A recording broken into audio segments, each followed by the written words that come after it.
Dear racing fans, we've been waiting for you. We've been working, prepping, training, putting together thrilling races, new spaces, favorite traditions, and fresh experiences. From right on the rail to the top of the hill. Whether it's your first meet or your 50th, we can't wait to welcome you back this spring. Love, Keeneland.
Welcome back to Today at Keeneland as we kick off closing week. 3 days left of the spring meet, Wednesday, Thursday, wrapping things up on Friday, and then right into the Keeneland April sale right after the races down in the Keeneland Sales Pavilion, Gabby. So it's one of those things when we get started, you think, okay, we've got X amount of days ahead of us, and before you know it, we're right here at the end. So it's been a great meet, and can't wait to see what's in store in these final 3 days of the spring meet. It's gone by fast. Yeah. Very, very fast. It typically does, though, unfortunately. We wish it could last forever, but that's what makes it so special. And today is a really good card, I thought. We've got some activities going, obviously the Wednesday Challenge as well. Sunday, we saw some huge prizes win, and we've got carryover today. Yeah, right there at the bottom of the screen, $54,038. It starts in race number 3, 8 races today. So race number 3, make sure you make note of that start of the Pick 6. We also have a Keeneland Turf Pick 3, races 4, 6, and 8. So going even starting in race number 4 as far as race numbers are concerned. And you mentioned the Wednesday Challenge. This is the final opportunity to get involved in the Wednesday Challenge for the spring meet. It'll be back in the fall, but patrons can enter the contest for $10 at Wagering Central, which is located on the first floor of the grandstand. And all you have to do is place a mythical $2 win place wager in the last 6 races, so races 4 through 8, that Pick 6 sequence, and or 3 through 8, I should say. My counting is off. Yes, that's right. Races 3 through 8. And it's presented by Malone's, and 100% of that pool is paid out to the top 10 players. So the Wednesday Challenge, final chance to get involved on the spring, or for the spring, I should say. I like it. Social media? Let's do it. If you haven't given us a follow on X, it's at Keeneland Racing, Instagram at Keeneland, Facebook at Keeneland. On X, give FanDuel TV a follow there. FanDuel TV Plus app, Roku, Amazon Fire TV, Apple TV, and download the Keeneland Race Day app. That is available on Roku, Amazon Fire TV, as well as Apple TV. I think the FanDuel TV Plus is on Roku, Amazon Fire TV, Apple TV. Yes. Keeneland Race Day app is available on your tablet or smart device. Yes. I mixed it up. I wasn't listening. I've done it 1,000 times. I was thinking about Sunday. Last Sunday. Let's go to Sunday then. Not this coming Sunday, last Sunday. Let's go back to Sunday. Country Club, Rudy Brisset, Flavien Prat.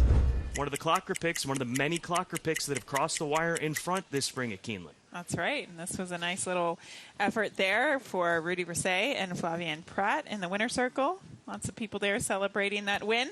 As we take a look at race number 5, final story, Irad Ortiz Jr. teams up once again with trainer Brad Cox to deliver another victory. They've had a very strong meet. Yeah, she was a powerhouse. She was bet heavily there for Gary and Mary West. In race number 6 on Sunday, McCready getting the victory for Mac Robertson with Jose Ortiz in the saddle. This horse got plenty of attention late in the parimutuel proceedings. Yeah, definitely did, and hung on at the wire there as well. Congratulations to the connections as we take a look at our featured race, and that was the Palisades. We see Reb 5 get up for the win, and this was a heartbreaking loss for me because I had Throckmorton and I bet Throckmorton, and then the wire did not come in time, but congratulations to Mark Cassian and Jose Ortiz. Well, that move that Jose Ortiz did to get out in the clear was ultra impressive. They were so far away from the third place finisher too. Leaderboard for the jockeys and trainers. Irad is 4 in front coming into the final days of Luis Saez and Flavien Prat. He's actually 6 in front of Flavien. And Brad Cox, does he have a stranglehold on this thing? I'd say it's pretty difficult. I mean, Wesley Ward has a lot of horses entered this week, but he would have to have a tremendous week in order to catch Brad, and that would also require Brad not winning anything. Right. So it's going to be tough to make up ground on Brad Cox with a 7-win advantage in the trainer standings. Let's go to WKYT for the weather. Well, for your Keeneland forecast today, we are tracking mainly calm conditions, and those temperatures aren't too bad for your setup. As you look throughout those post times, those temperatures will keep climbing all the way into the upper 70s. You see some ebbing and flowing cloud cover, starting off relatively cloudy for those early post times. By the later post times, we are going to be seeing some more sunshine, so take advantage. I say stay the whole day out at the track. It's going to be a great day at the races. Like that attitude. Yeah. Spend the entire day. Stay a while. Get here, get comfortable, stay a while. There's plenty to do at Keeneland Racecourse. Track conditions presented by John Deere, fast and firm. Yeah, once it's a again. beautiful day. Sun is going to come out a little bit later this afternoon, but it's a perfect day.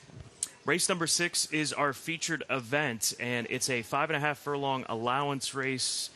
A allowance race that has a lot of oars in it, thus opening the doors for a lot of horses to be eligible for the $140,000 purse that is up for grabs. This race will start the $3 late pick 3 races 6, 7, and 8. Pandora's Gift, morning line favorite at 8-5, a filly that we've seen here in the past run some very big races, or a big race at Keeneland. She nearly won the Grade 3 Giants Causeway last spring, so just over a year ago.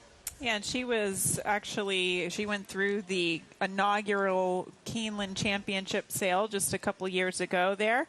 Miguel Clement obviously now trains her for LSU Stables, and I like her. I'll get into my opinions in a little bit. Where did you go?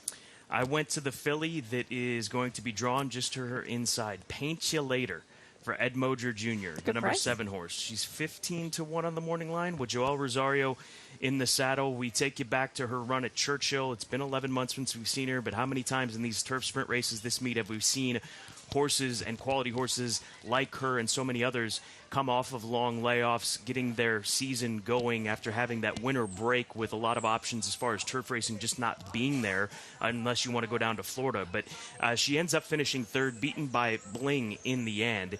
And she had that advantage. That was her winning, I should say. That was 2 races back on May 1st. She was then beaten by Bling in her next start after making the lead. So I think coming in fresh for Ed Moger, we're going to get a price on this filly.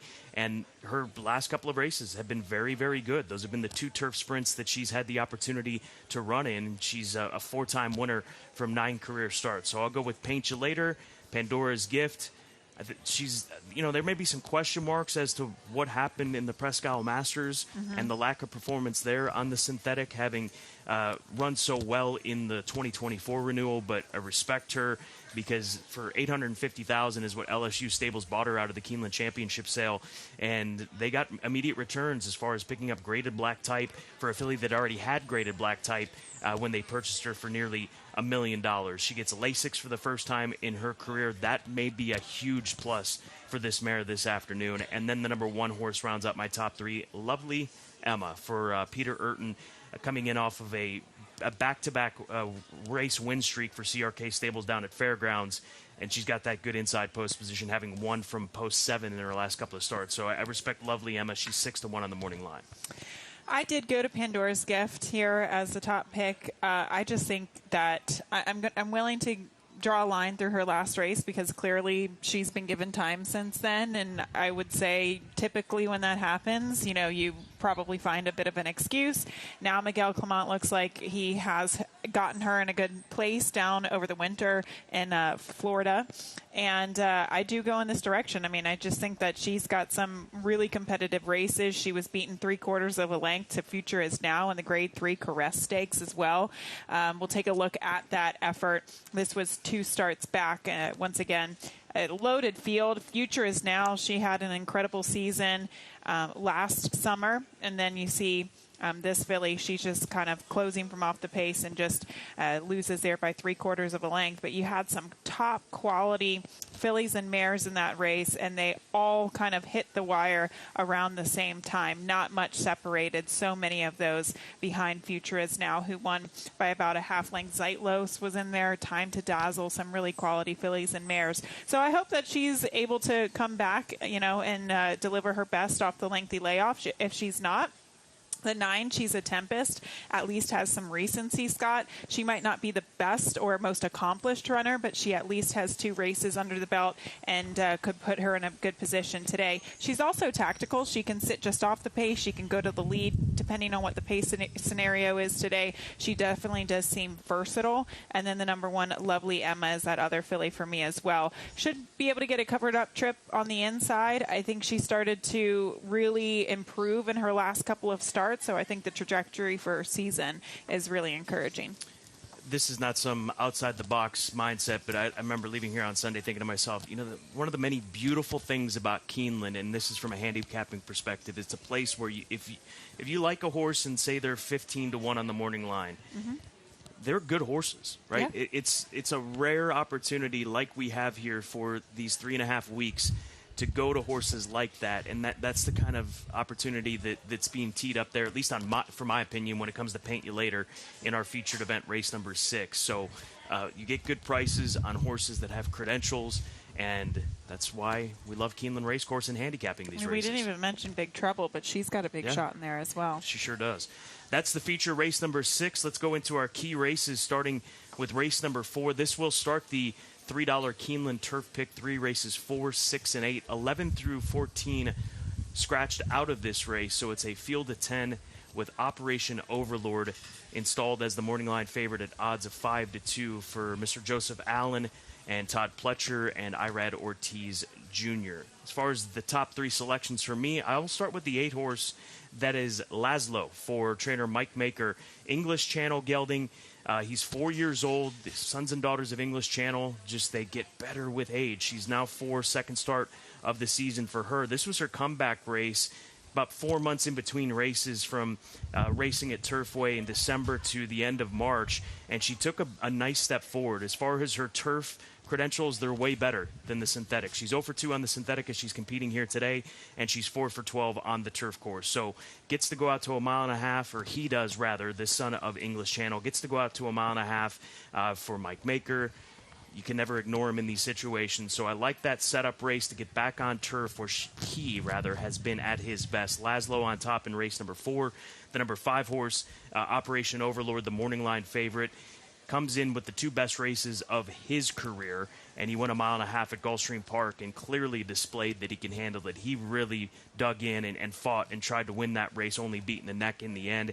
And then my boy Tony for Eddie Keneally, I go back to his mile and a half race here at Keeneland. Forget about the Kentucky Downs race. Draw a line through it. We talk about it all the time. Horses sometimes handle it, sometimes they don't.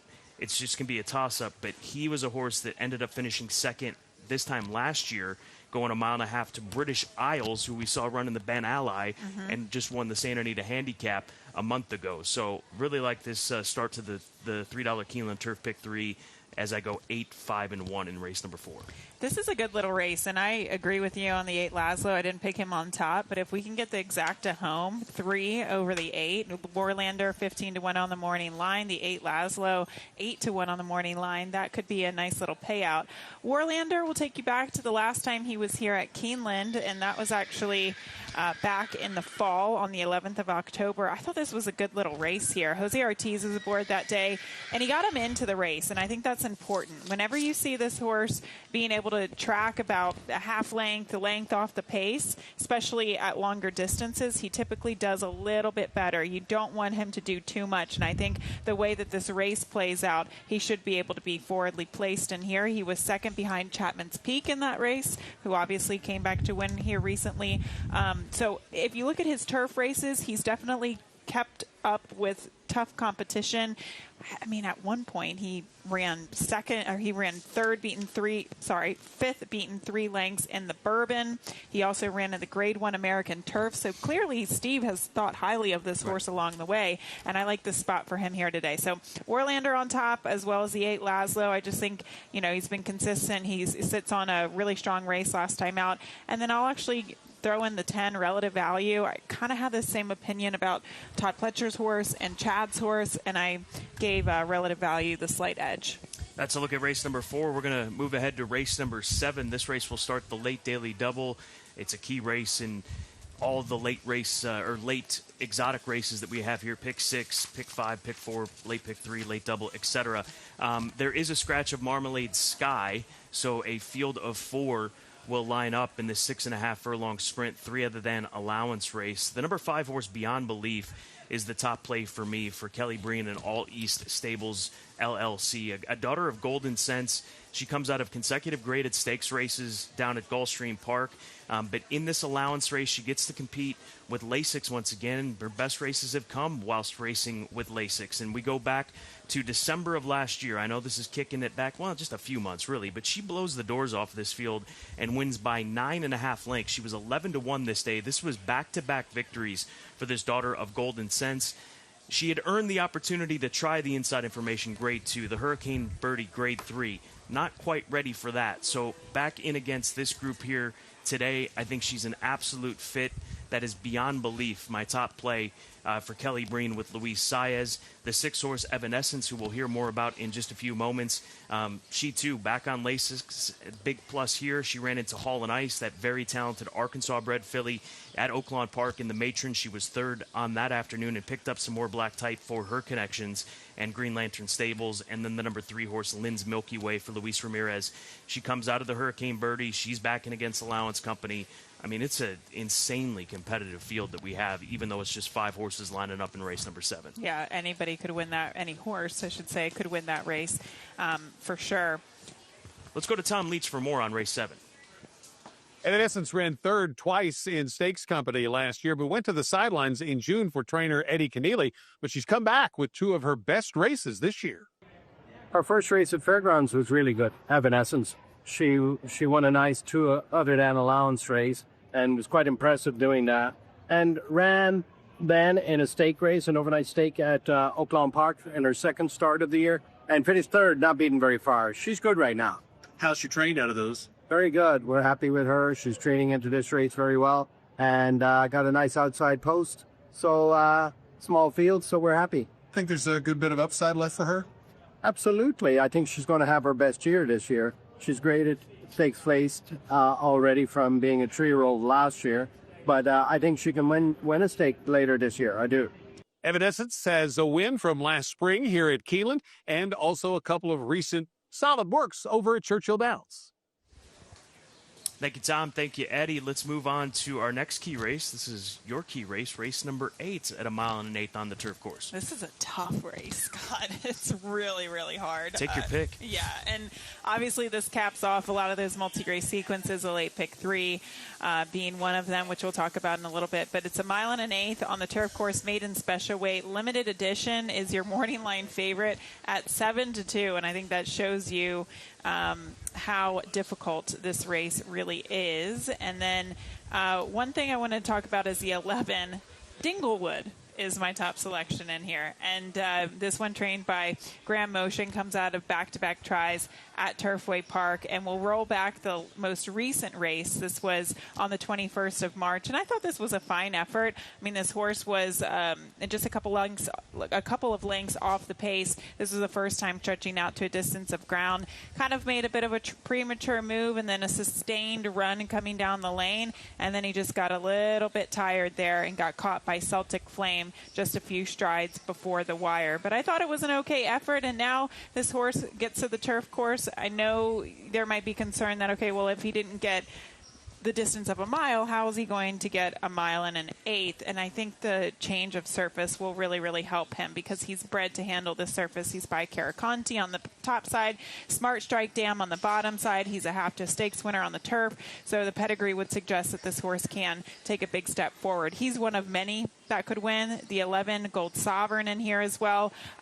He was the beaten favorite last time out over the synthetic at Gulfstream Park. I can give him a pass for that. I think he's a better horse on the turf. He's by English Channel, so he should be fine getting to the surface here today. And then the 8, Protect and Defend. This horse had a bit of a trip last time out. You can see he was so far off the pace. At one point, he was 18 lengths off the pace and rallied from off of it to wind up getting second in that field of 12 last time out. So I give him a pass for that trip because he had some trouble in there, and I think he's got a big shot. He just needs a pace to materialize in front of him, and I think it should be okay for him today in terms of the pace. I don't want you to think I'm being rude by looking at my cell phone. It won't be the first time. But, it won't be the last time. But in that 8th race, I mean, it's worth noting to our viewers out there, you know, there's 16 horses entered, 4 of them on the also eligible. There are going to be some scratches in there. Yeah. Now, whether that's the morning line favorite, the 13, and then, you know, the horses on the also, but don't have any changes just yet when it comes to race number 8. So yeah, sorry. I was a little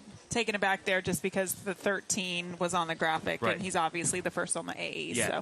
So we don't have any changes in relationship to that. So that's why I was looking at my phone. Okay. Sorry. It's all good.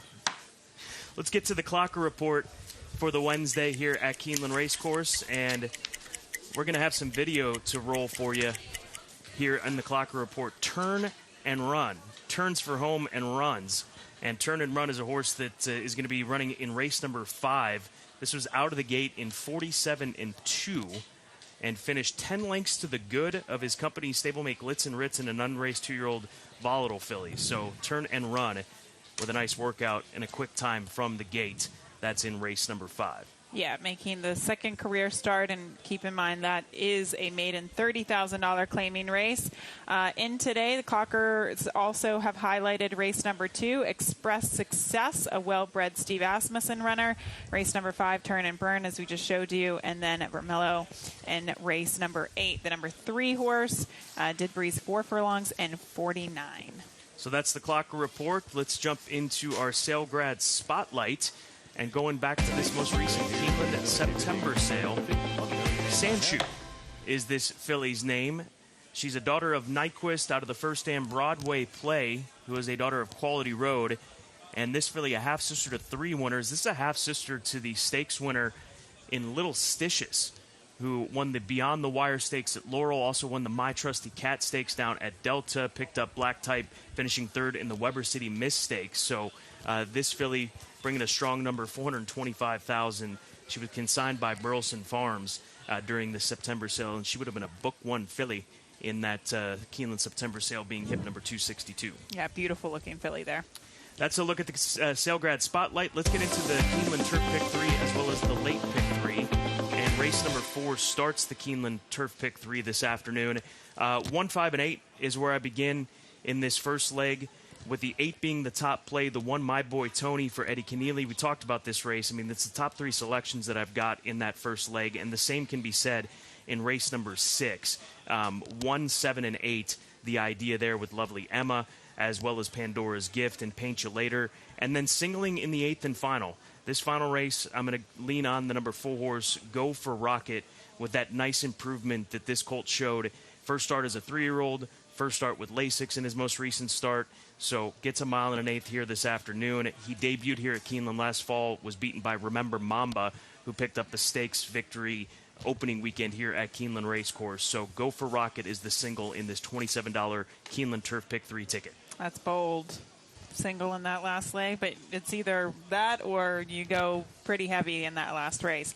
I'm taking a stab at the late pick 3 for $3. And race number 6, I have coverage with the 1, 4, 8, and 9. I mentioned earlier that the 8 Pandora's Gift is the top selection, but you know, some of those fillies and mares coming off layoff, so I wanted to have coverage.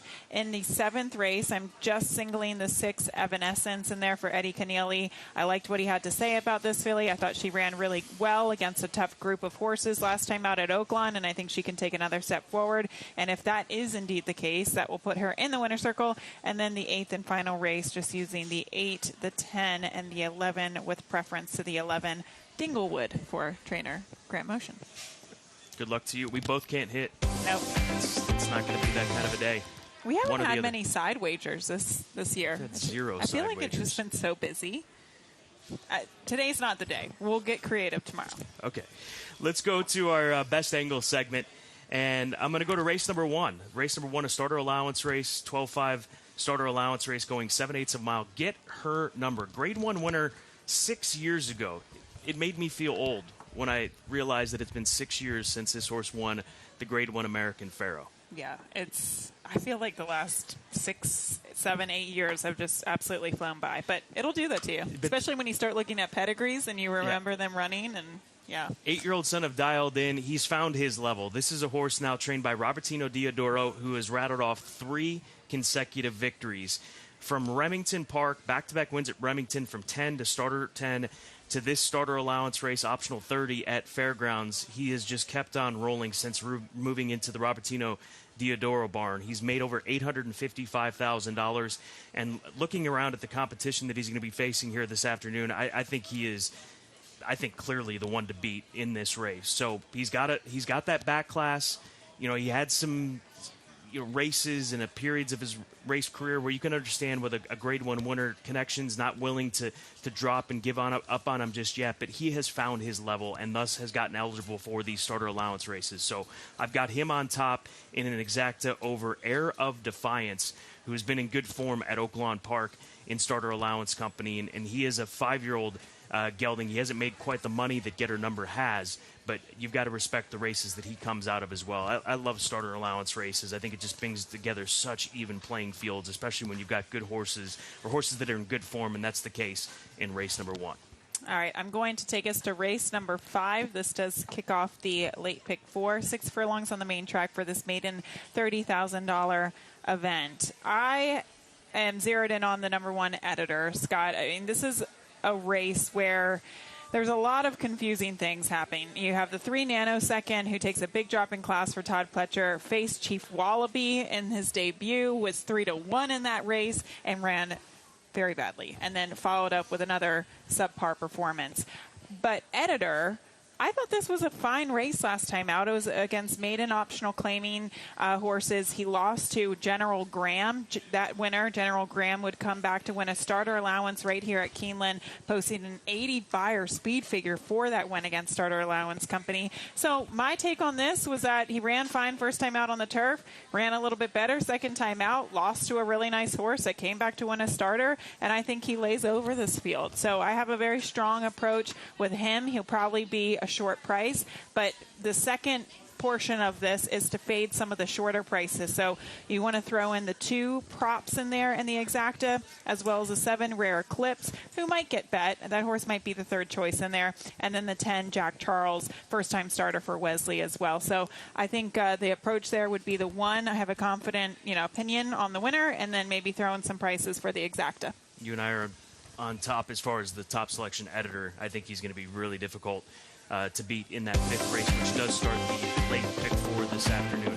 Tom Leach, his long shot pick of the day. He's going to go to the nightcap.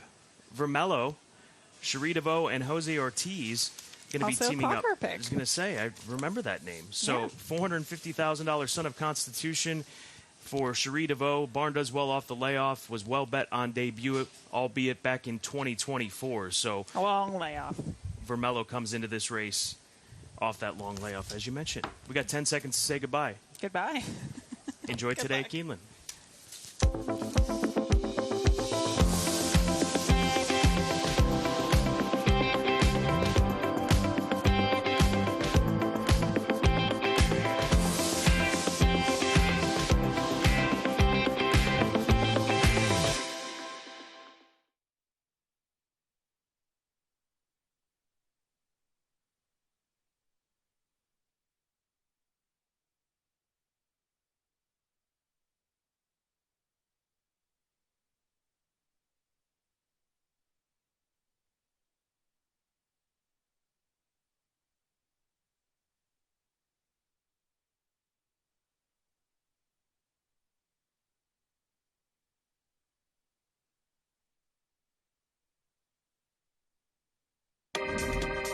In 2026, the Breeders' Cup returns to hallowed ground in Lexington, Kentucky, to Keeneland, where rolling bluegrass pastures give way to epic showdowns and legendary victories. Flight line now beginning to move on the outside. It is flight line. Breeders' Cup Classic win.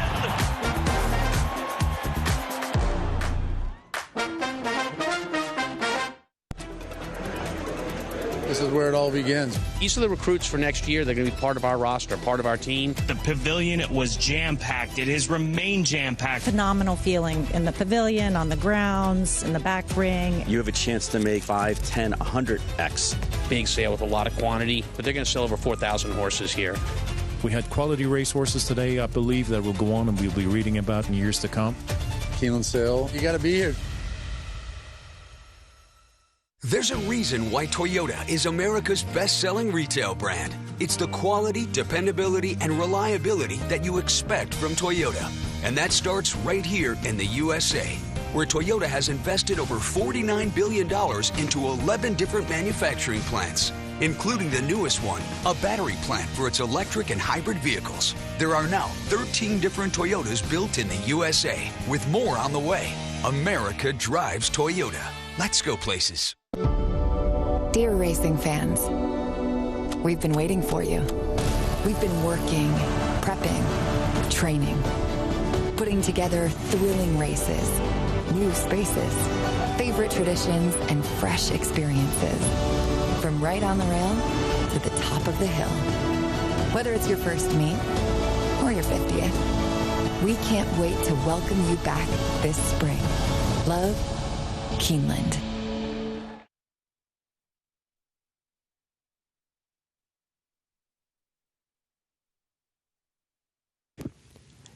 Keeland welcomes the Keeneland Choir to the paddock.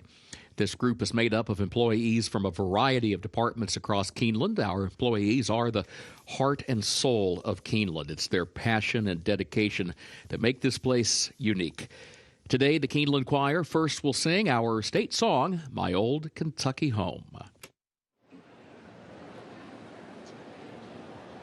The sun shines bright on my old Kentucky home. 'Tis summer, the people are gay.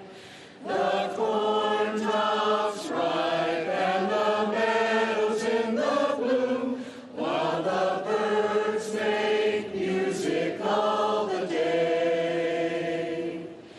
The young folks roll on the little cabin floor, all merry, all happy and bright. By my hard times comes a knocking at the door, and my old Kentucky home, and my old Kentucky home, and my old Kentucky home. Good night. Weep no more, my ladies. Oh, weep no more today. We will sing one song for my old Kentucky home. For my old Kentucky home, far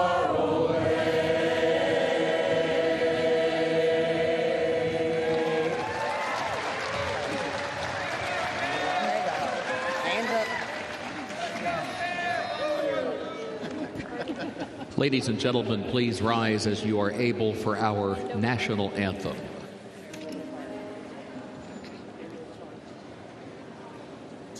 Oh, say, can you see by the dawn's early light what so proudly we hailed at the twilight's last gleaming, whose broad stripes and bright stars through the perilous fight for the ramparts we watched were so gallantly streaming, and the rockets' red glare, the bombs bursting in air, gave proof through the night that our flag was still there. Oh, say does that star-spangled banner yet wave o'er the land of the free and the home of the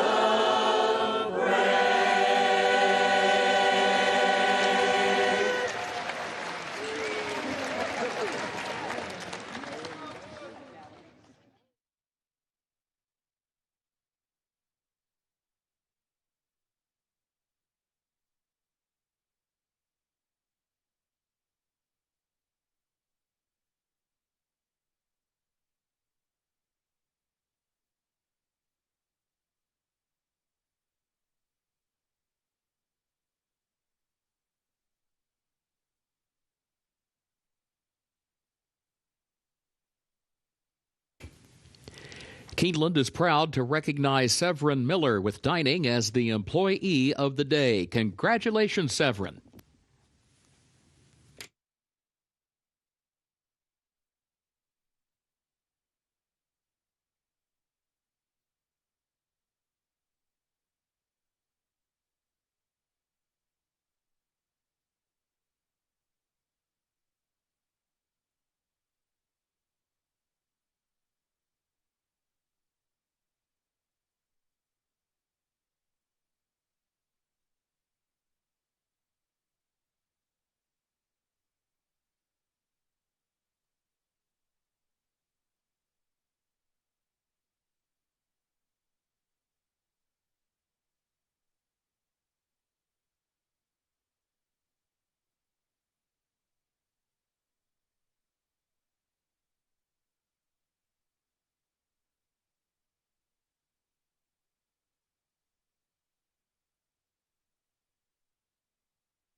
Good afternoon. Welcome to Keeneland. Time for a check of the John Deere track conditions. The main track is fast and the turf is firm. The rail at 30 feet on the turf course today. Time now for a look at the program changes. First race starts the first of the day's rolling doubles and pick threes. It also begins the early pick 5. No carryover, no changes in that first race. Second race is where the early pick 4 begins. Scratch the 2, Jetty's Beach. Also scratch the 7, Ruiva. And scratch the 9, By Grace. That's in the second race. Scratch the 2, Jetty's Beach. Scratch the 7, Ruiva. Scratch the 9, By Grace. Third race is where the pick 6 begins, a carryover of $54,000. In that third race, scratch number 1, Frango Electrico. Also scratch the 4, Just an Opinion.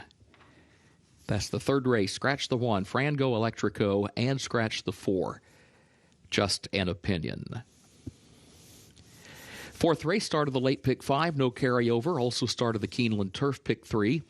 In that fourth race, take out the also eligibles 11 through 14. They did not draw into the race. Jockey change for number 4, Call Me Johnny, Edgar Morales. Fourth race, number 4, Call Me Johnny, Edgar Morales, the jockey. Race 5 starts the late pick 4. No changes in race 5. Sixth race starts the $3 late pick 3.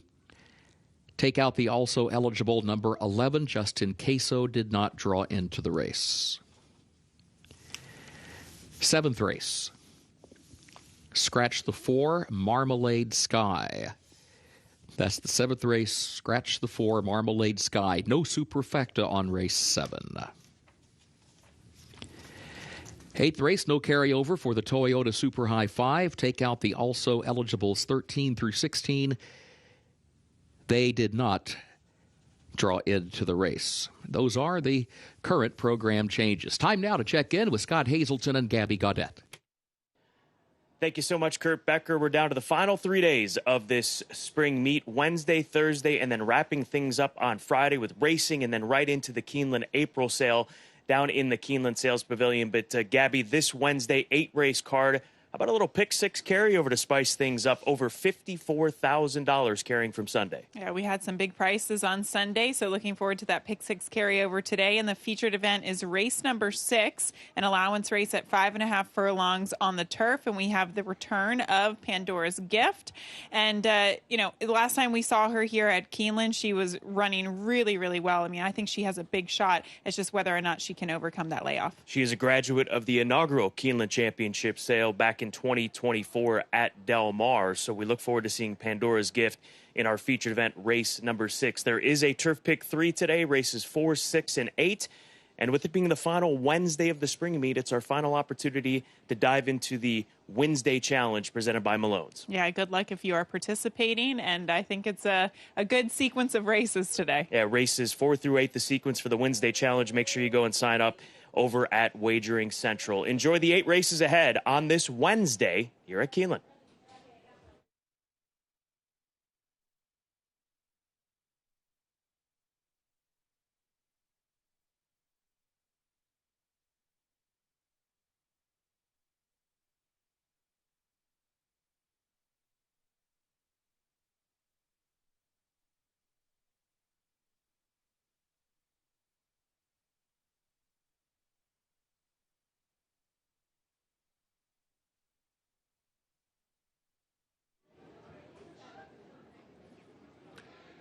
Race number 1 on our Wednesday card is a starter allowance, 7 furlongs, 4-year-olds and upward. The horses are in the paddock as we bid you a good afternoon for the start of the final week of the Keeneland Spring Meet. Glad you're out here with us today. The big favorite right now is where we will start, and that is Get Her Number, 3 to 5 on the morning line, 3 to 5 right now for this race that starts the 50-cent early pick 5. Get Her Number has one solid effort at Keeland, a third-place finish in his only start here. Now, that was a while back, but this one has been in very good form of late. 3 straight wins, 2 at Remington Park in Oklahoma late last year, and then was off until March the 1st and came back and showed no signs of any regression off the layoff and sat just off the pace and won going away. So 3 consecutive victories for this Robertino Diodoro trainee. Currently the heavy favorite at 3-5, looking for his 9th win from 32 lifetime starts, or get her number. Let's take a look at the 3-horse Big Gain.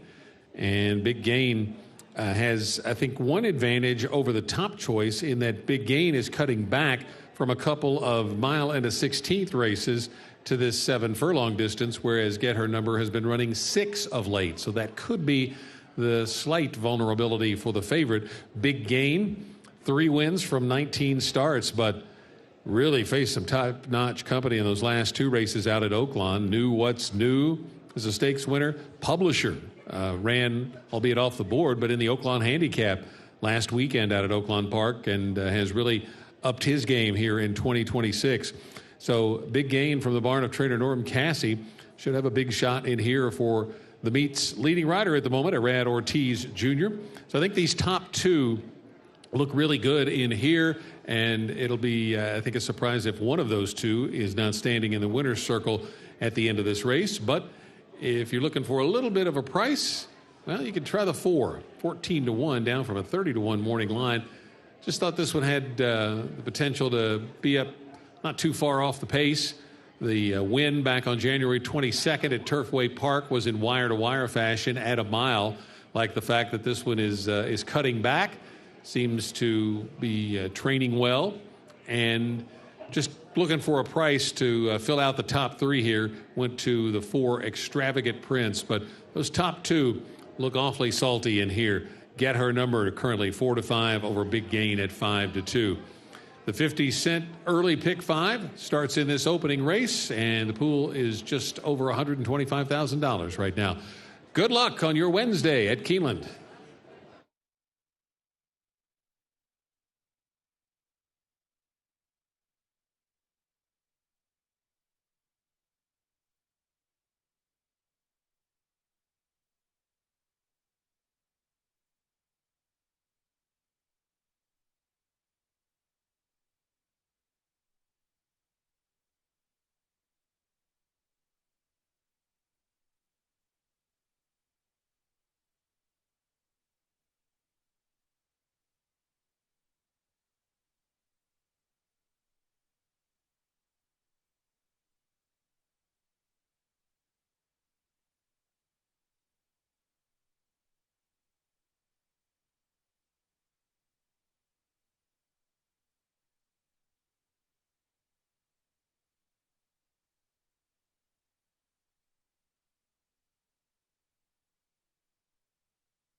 The horses are entering the track for Keeneland's first race, starter allowance 4-year-olds and up. 7 furlongs over the main track listed fast. Doubled in pick 3 wagering start of the early pick 5. Fast track and a firm turf today. A reminder, the rail is at 30 feet on the turf course this afternoon. No changes in the first race. Post time is 6 minutes.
Get Her Number, still the very heavy favorite in here, currently at odds of 4-5.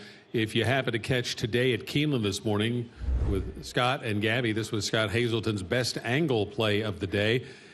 He liked the fact that this horse was a grade 1 winner at 2, so there's some back class there. And then Scott said that this one has found his level at the age of 8, and Get Her Number looking to move past the 8-win mark in his 32nd career start, would be going for win number 9 here in 4-5 is the price you get on Get Her Number. Just has to handle the 7 furlongs. The last 3 races, all wins, have been at 6.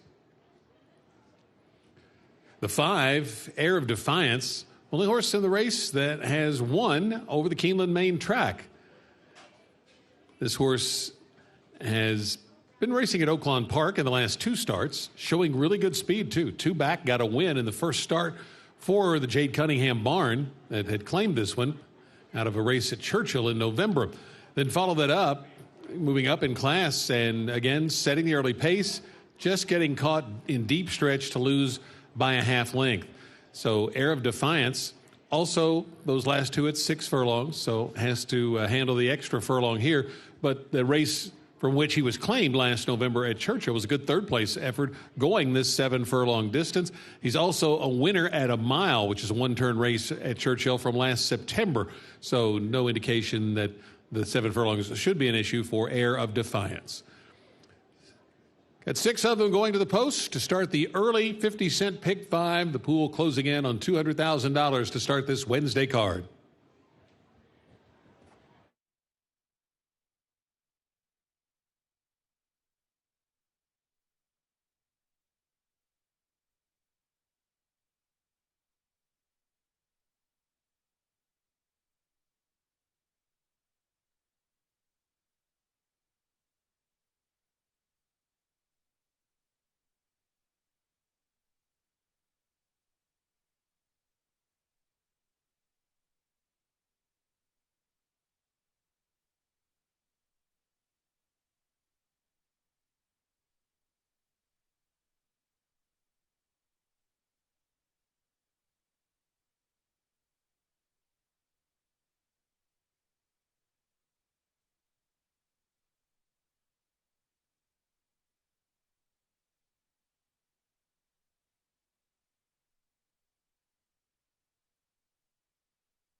Horses have reached the starting gate for Keeneland's first race, start of the early pick 5.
Moving into line, first race, Tiverton walks up.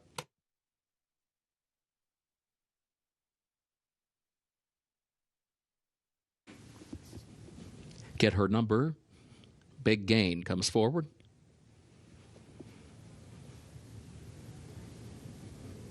And now Extravagant Prince. 2 more to load. Air of Defiance. Ahumado, the last one.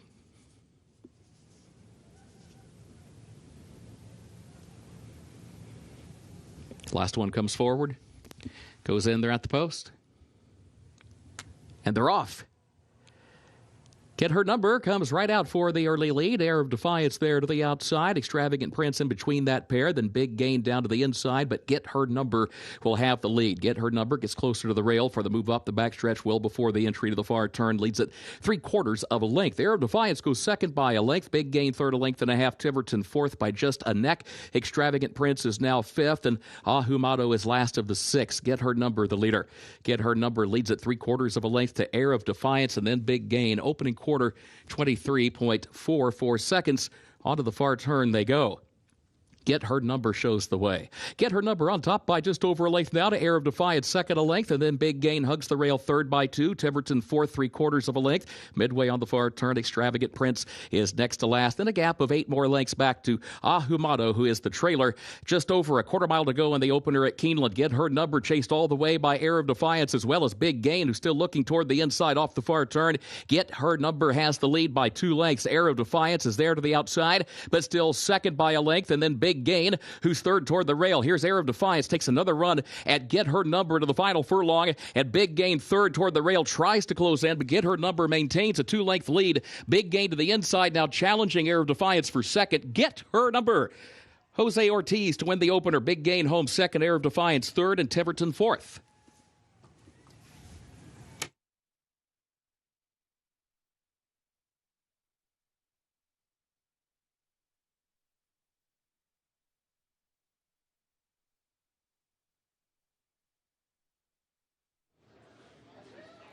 Make it 4 in a row for Get Her Number. First win on the Keeland main track in his second start. Looked like the stretch out to 7 furlongs might take this one down in mid-stretch, but then Jose Ortiz asked for a little more and got it as Get Her Number scores a convincing victory to start the early pick 5 on this Wednesday card.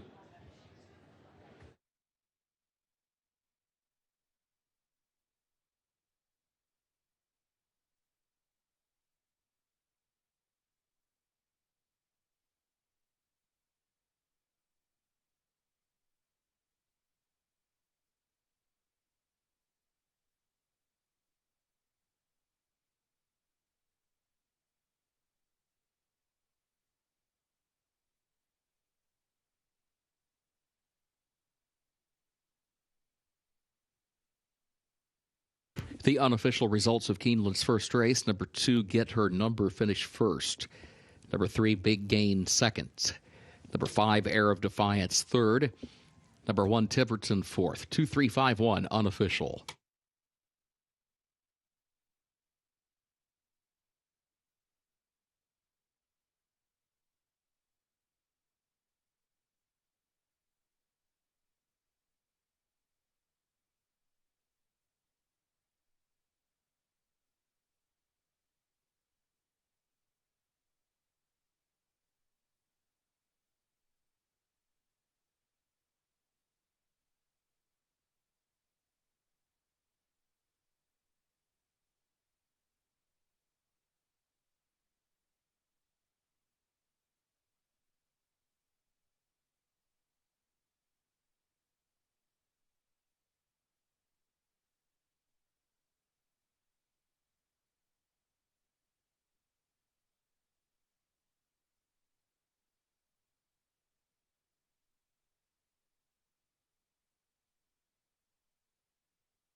In the winner's circle for Keeneland's first race, number 2, Get Her Number, owned by Randy Exelby, Tom Mayo, and Robertino Diodoro.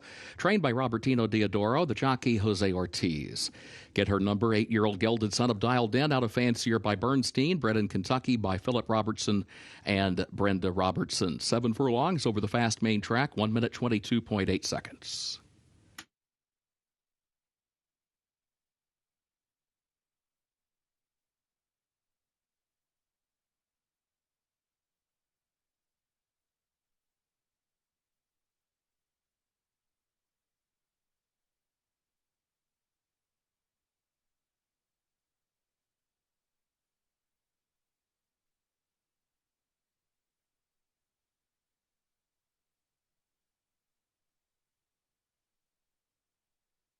First race results official, 2-3-5-1, the official results.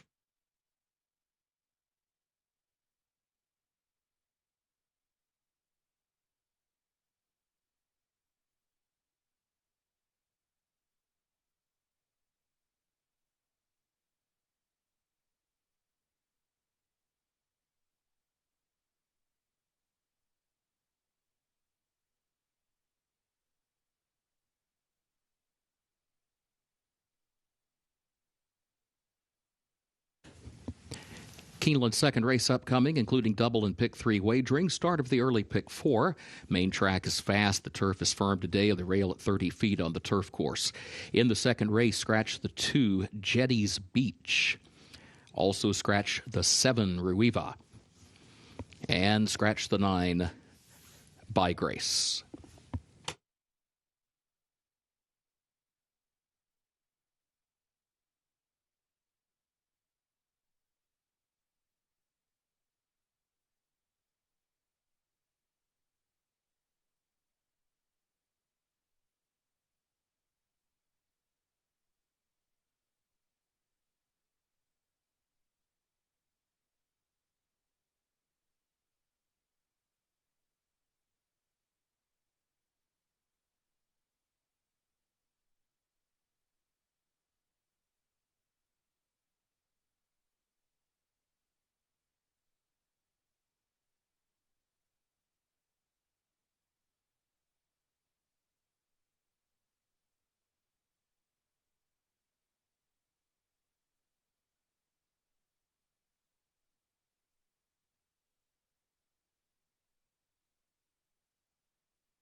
Maiden 2-year-old fillies in the Keeneland paddock for race 2, named the Spruce Lane Farm.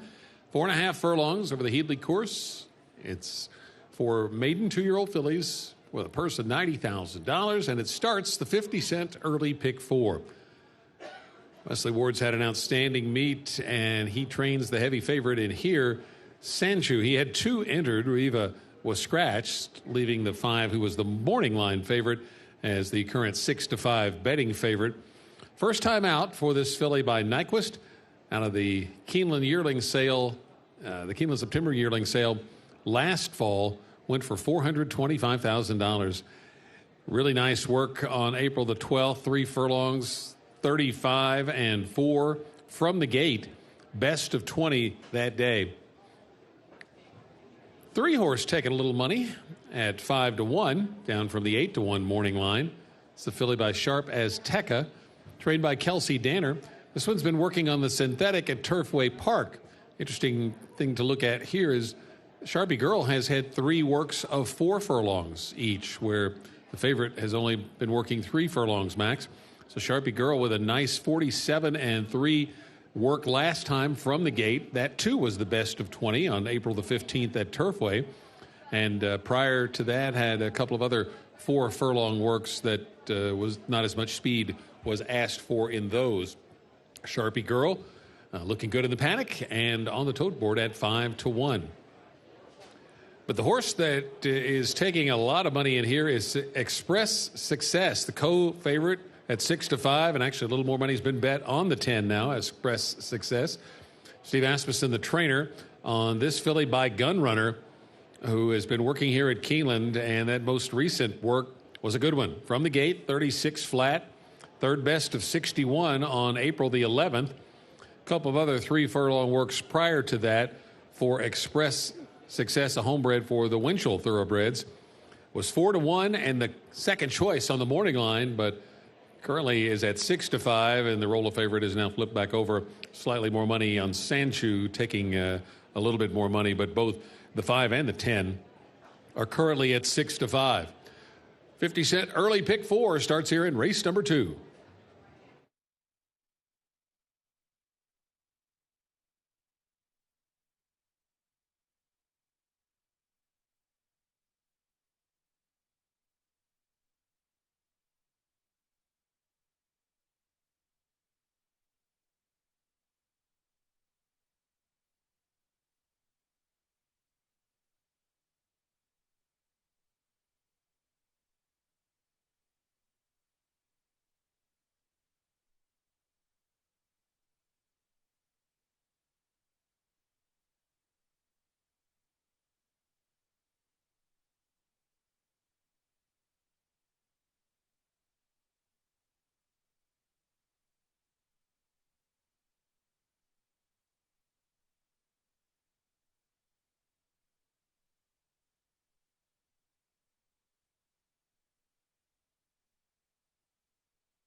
The horses are entering the track for Keeneland's second race, the Spruce Lane Farm, a maiden special weight for 2-year-old fillies. The Headley course, 4.5 furlongs over the fast main track, doubled in pick 3 and started the early pick 4. Scratch the 2, Jetty's Beach. Scratch the 7, Ruiva. And scratch the 9, By Grace. Main track is listed fast. The turf is firm. The rail at 30 feet on the turf course today. Post time at 6 minutes.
The 10 Express Success took a lot of early money, but has floated back up to 2-1 right now. If you caught the Today at Keeneland show, you saw Scott and Gabby mention this one as one that the Keeneland clockers took note of.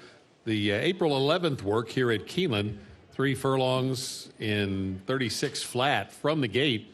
Third best of 61 was very impressive for the clocker, from the clocker standpoint. They note this one's a half-sister to Nitrous, who's a Grade 1 stakes placed. So a lot to like in the first start for Express Success. The favorite is who you probably figured would be the favorite, the Wesley Ward-trained Sanchu. 8-5 on the morning line, but down to 4-5 after the scratch of her stablemate and a couple of others.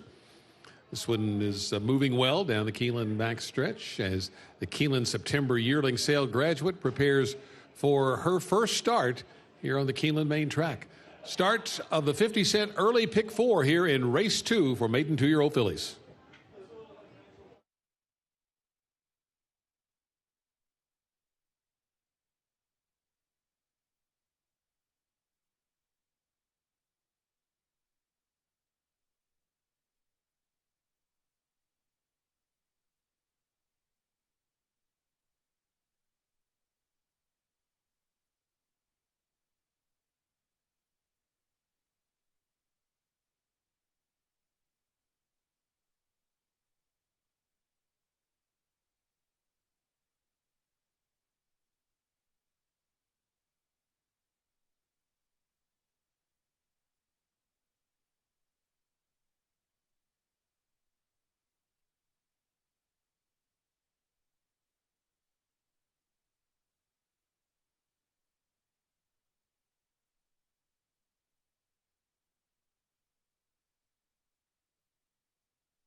The horses have reached the starting gate for Keeneland's second race, start of the early pick 4.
Moving into line, second race.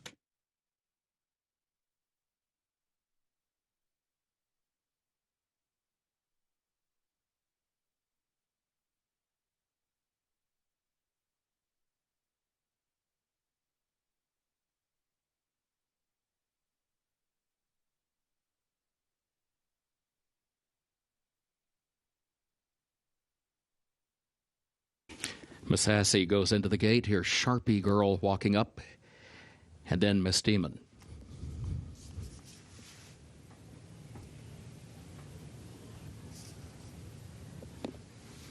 Sandshoe coming forward, and then Baytown Sassy. 2 more to load. Lumberjill walks up. Express Success, the last one.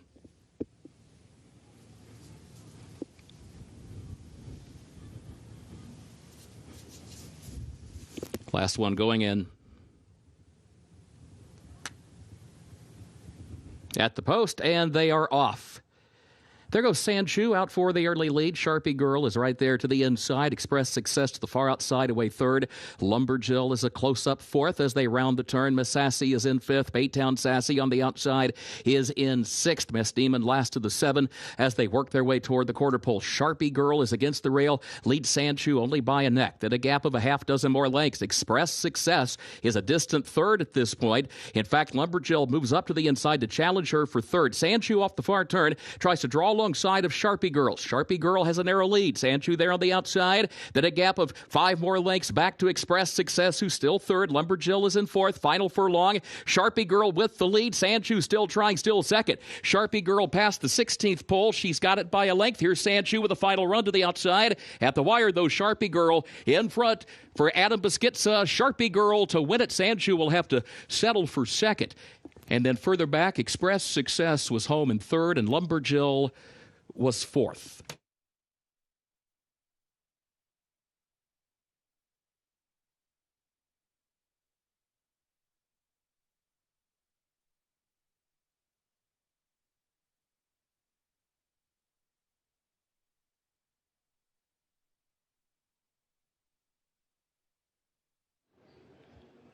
Nice ride here from Adam Biscuitza. Got this one out of the gate step for step with the heavy favorite Sandshoe. And that early advantage gained was a big part of the difference at the end for Sharpie Girl, the daughter of Sharp Azteca, bred here in Kentucky, trained by Kelsey Danner. Been working well up at Turfway Park on the synthetic, and those 4 furlong works may have paid dividends in being able to hold off the big favorite in the battle to the wire today in the start of the early pick 4 in race number 2.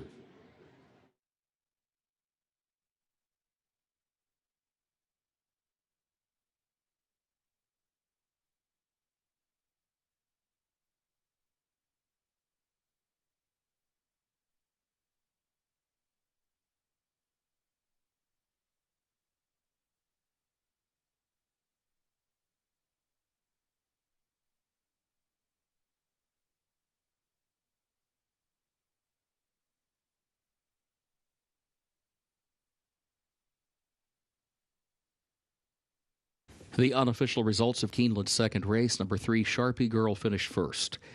Number 5, Sandshoe, was second. Number 10, Express Success, third. Number 8, Lumberjill, fourth. 3, 5, 10, 8, unofficial.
Results of race 2 official.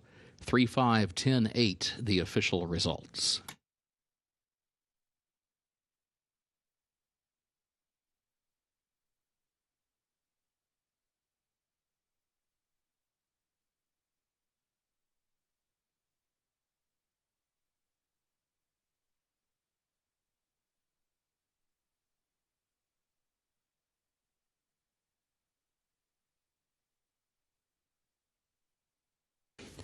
Moving into the winner's circle for Keeneland's second race, the Spruce Lane Farm. The official winner, number 3, Sharpie Girl, owned by Linda Lale, who bred the winner in Kentucky, trained by Kelsey Danner, the jockey Adam Beschitza. Sharpie Girl, a 2-year-old filly by Sharp Azteca out of First Embrace by First Defense, gets the Headley course 4.5 furlongs over the fast main track in 53.45 seconds.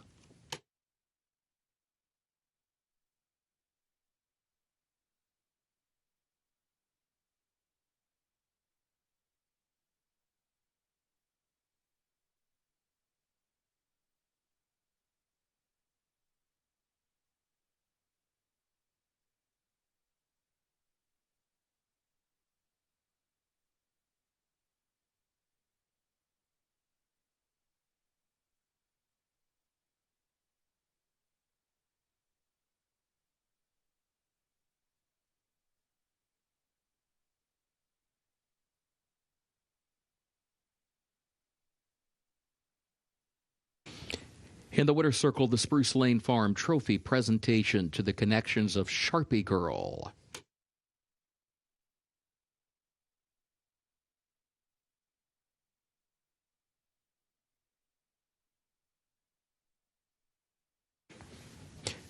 Keeneland's third race upcoming, double and pick 3 wagering. It started the pick 6 with that $54,000 carryover. Main track is fast, the turf is firm, and the rail at 30 feet on the turf course today. In this third event, scratch the 1, Frango Electrico, and scratch the 4, Just an Opinion.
Race 3 on the card. It starts the $1 pick 6 wager.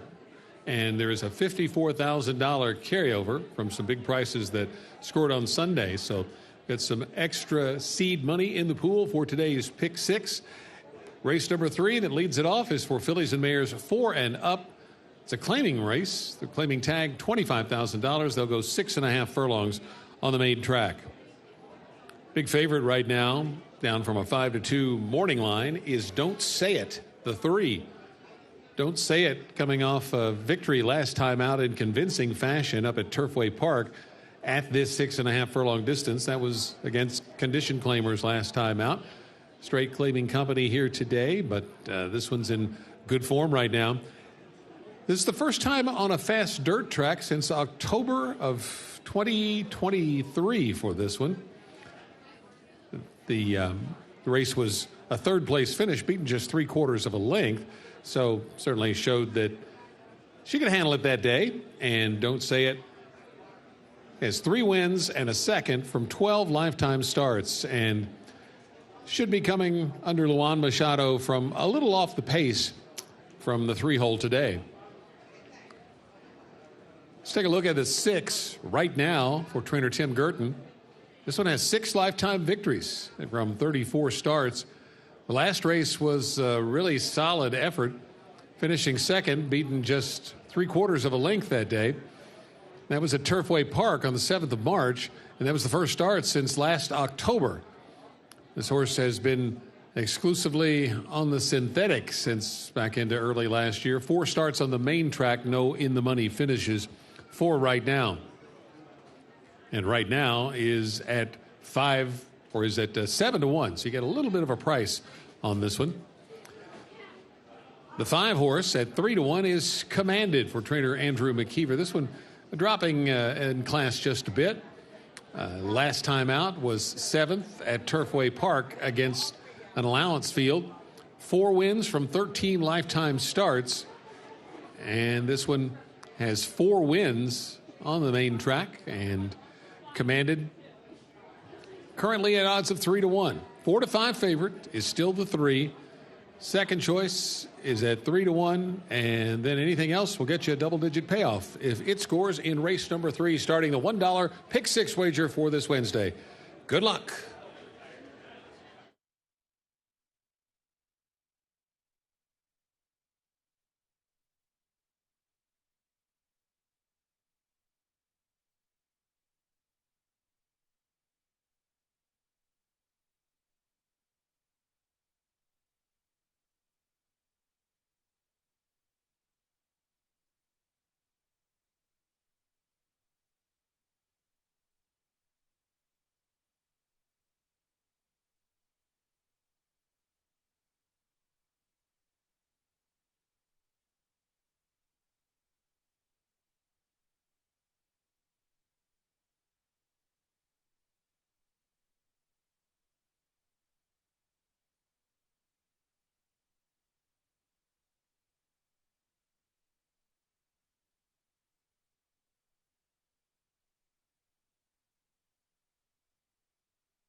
Michael, can you tell those the ladies that they can come down here?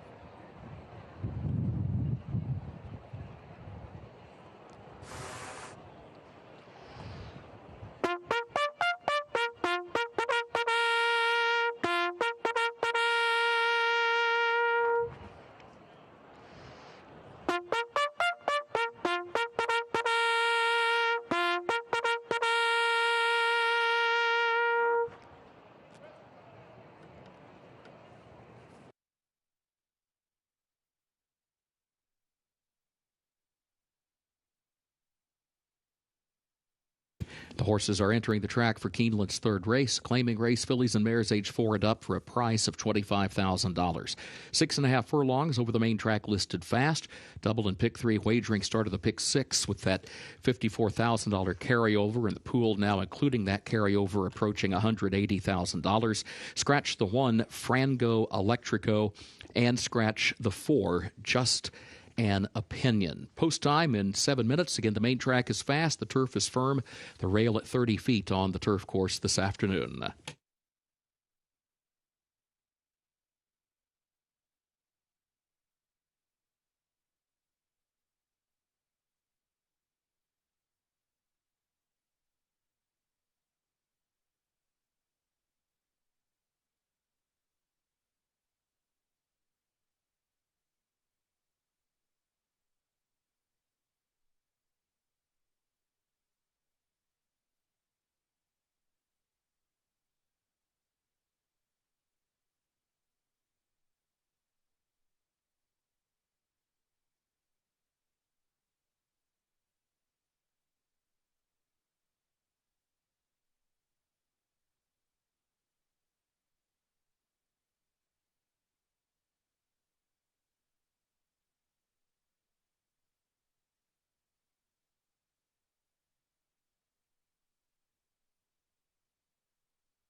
Five-year-old mare Don't Say It is the heavy favorite right now at 4-5, down from a 5-2 morning line for trainer Brad Cox, who's at the top of the trainer standings for this spring meet. Luan Machado is in the saddle. This one coming off a nice win at Turfway. This is a horse that is a former graduate of the Keeneland September yearling sale. It was back in 2022, and this mare by Jimmy Creed sold for $100,000. The pedigree is such that the main track shouldn't be a problem, but you do have the question mark that this one has not been on a fast main track. Most of her early racing was done on turf. Last 2 efforts, a third and a first, were on the synthetic up the road at Turfway Park. If you're looking for a price, you could look at the 8 in here, 7-1, drifting up again a bit from the 5-1 morning line. I just thought the last 2 races had shown improvement for Proto Magic, a 70 and a 74, the Beyer scale, and you have a horse that knows how to get to the winner's circle. 10 lifetime victories and 12 runner-up finishes from 55 starts. So that's 22 times out of 55 starts in the money, and you may get a good run for your money from Proto Magic. She's galloping down the Keeland backstretch, warming up for the start of the pick 6, $1 minimum here in race number 3.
see.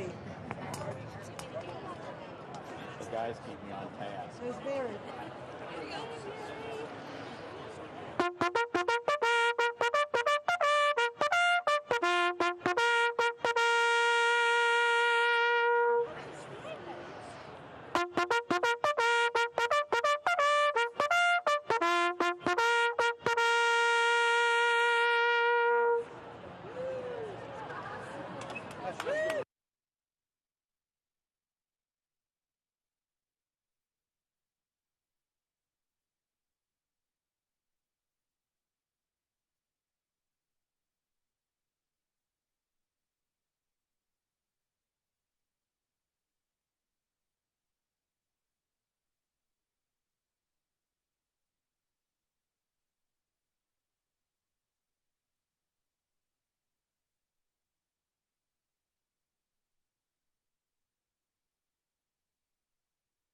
Horses have reached the starting gate for Keeneland's third race, start of the pick 6.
Moving into line, third race.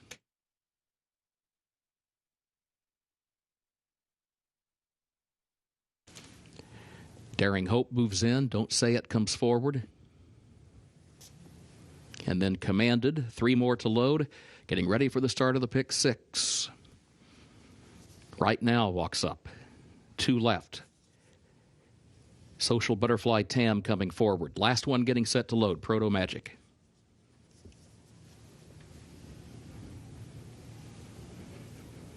Last one walks up. Goes in, they're at the post. And they're off. There goes Commanded. Commanded out for the lead, but Don't Say It. It's right there to the inside. Don't Say It now scoots over to the rail, has the lead by just a half length. Commanded will go second by a length. Daring Hope is third by a head as they move up the backstretch. Right now between horses, Social Butterfly Tam next to last, and Proto Magic stacks up to the far outside in last, nearly 5 lengths off the lead. Daring Hope up the inside has the lead now by a neck. Don't Say It outward from the rail is second by a half length to the far turn, and then Commanded is third. 23.62 seconds, the time for the opening quarter. Right Now is fourth. Social Butterfly Tam is in fifth, and Proto Magic last of the 6. Don't Say It between horses has the lead once again by a neck. Commanded there to the outside. Daring Hope is third down toward the inside, has lost some ground around the turn to the top 2 now. Then a gap of a half dozen more lengths or so back to the rest. Quarter mile to go. Commanded to the outside. Don't Say It to the inside. These two stride for stride coming toward the 8th pole. Don't Say It now shaken up by the rider. It has the lead by a half length as they work through the final furlong. Commanded not able to go on with Don't Say It. Daring Hope is third down toward the rail. Don't Say It past the 16th pole, a widening lead. The battle's going to be for second. It is Don't Say It. Luan Machado aboard for the victory. It'll be Daring Hope up the inside for second. Commanded was home third, and then it was Proto Magic fourth.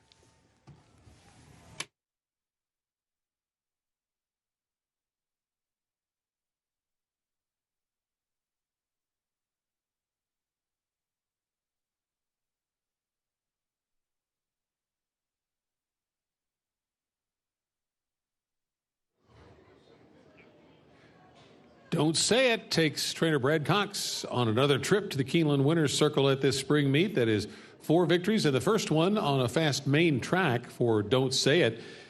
Looked like that she might get headed in mid-stretch, but under Luan Machado, this mare dug in and pushed away from the rest of the field to score a decisive victory at odds of 1-4. Nice red light from Daring Hope, re-rallying up the inside at 37-1 to capture second place. The pick six gets started with the 1-4 favorite, Don't Say It.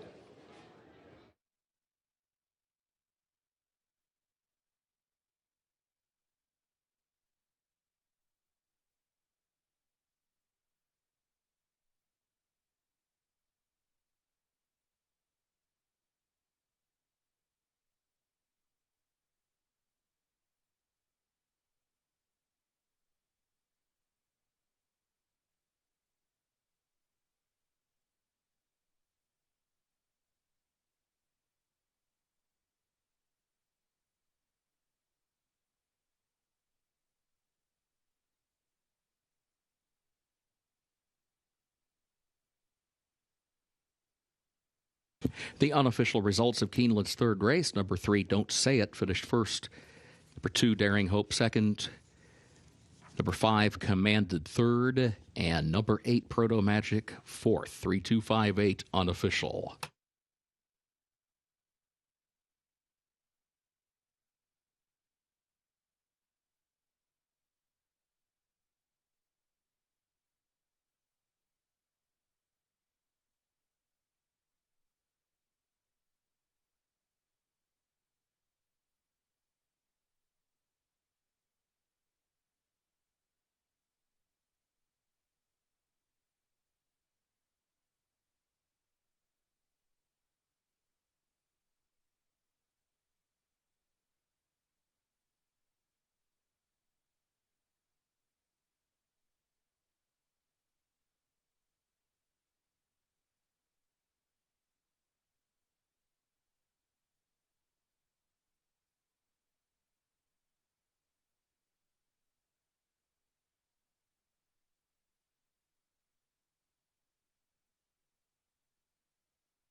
In the winner's circle for Keeneland's third race, number 3, Don't Say It, owned by Full of Run Racing 2 LLC of Dan Click, owned also by 10 Strike Racing of Marshall Graham, the trainer Brad Cox, and the jockey Lawan Machado. Don't Say It, a 5-year-old mare by Jimmy Creed out of Forever Discreet by Bernardini. The winner bred in Kentucky by Spendthrift Farm LLC, the 6.5 furlongs, 1 minute 17.59 seconds over the fast main track.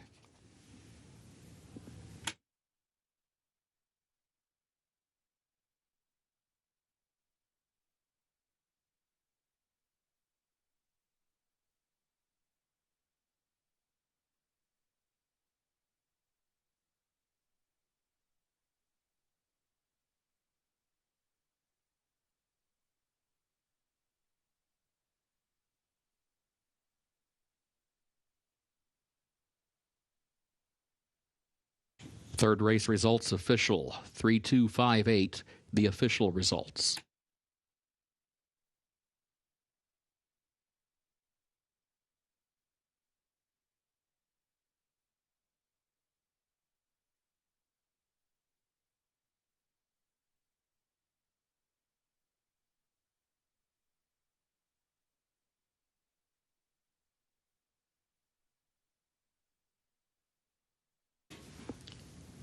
Keeneland's fourth race upcoming, double and pick 3 wagering, start of the late pick 5, and also start of the Keeneland turf pick 3. The turf is firm, the rail at 30 feet today. Take out the also eligibles 11 through 14. They did not draw into the race. A reminder, the jockey for number 4, Call Me Johnny, Edgar Morales.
Race number 4 is named the Summer Win, and it's our first turf race of the day, a long one too, 1.5 miles on the firm Keeneland turf course. It's an allowance race for 4-year-olds and up, which have never won a race other than maiden, claiming, or starter, or which have never won 2 races. So just a first level allowance race here, and I thought the top choices on the morning line were going to be tough to handle in here.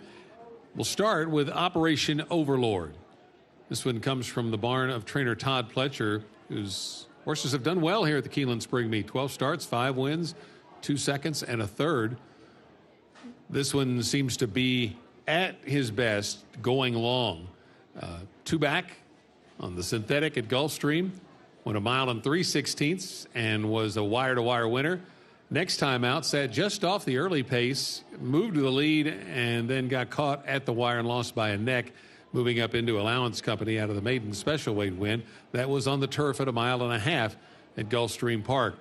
Just the 6th lifetime start for this one, and Operation Overlord currently is at 3-1. The 8 and the favorite down from an 8-1 morning line to 5-2 right now is Laszlo. Laszlo is making the second start since moving into the Mike Maker barn. First out was on the 28th of March, and this one got the lead turning for home, but was caught at the end and beaten 3/4 of a length. Prior to that, it raced on the synthetic, but that was a few months earlier there at Turfway. Laszlo has 14 lifetime starts, 7 first or second place finishes. So this has been pretty consistent. Jockey Joel Rosario is up in the saddle on this one, who came out of the 2023 Keeneland September yearling sale. Let's go to the outside, and the number 10, Relative Value for trainer Chad Brown. A couple of nice runs on the turf at Tampa for this one, both going 1 mile and 1/16, so has to be able to handle the stretch out today. On January the 3rd, won first time out, sitting just off the early pace and getting up to prevail by a half length. Moved up against winners and ran on the 25th of November. The first race was in early January of last year. So after that long layoff, came back and just got beat 3/4 of a length while finishing 3rd as the favorite. So 2 really good efforts for Relative Value. One was the first time to race. The second was off a long layoff. So the fact that this one has been out since the end of November, hasn't been out since the end of November, is no reason for concern, nor is the fact that you've got Chad Brown as the trainer on this one. Currently 7-2. So pretty evenly split between the 5, the 8, and the 10. The 5 is inched back into the favorites role at odds of 5-2 right now. This race starts the $3 all-turf pick 3, includes races 6 and 8, and it also is the start of the 50-cent late pick 5. So a lot going on from a wagering standpoint in this 4th race at Keeneland. Good luck.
Ready? Ready?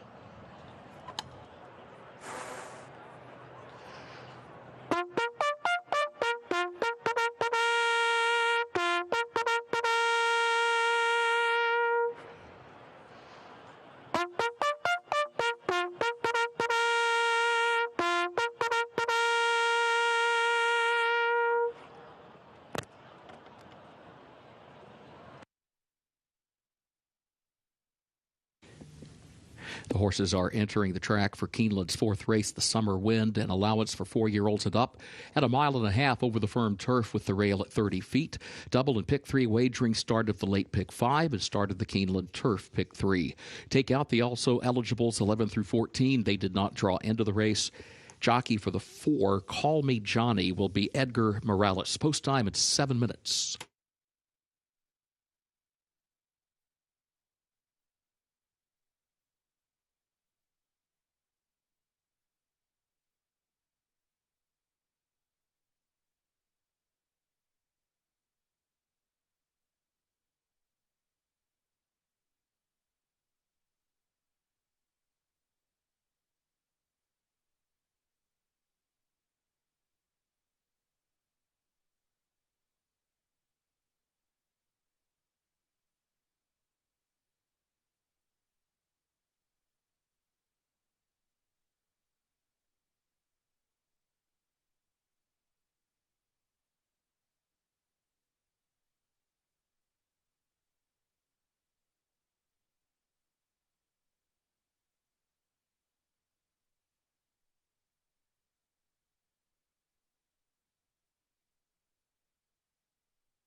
We talked about the 3 top betting choices when they were in the paddock. Let's take a look at a couple of prices out on the track now. One of them is this one horse, My Boy Tony, for trainer Eddie Keneally.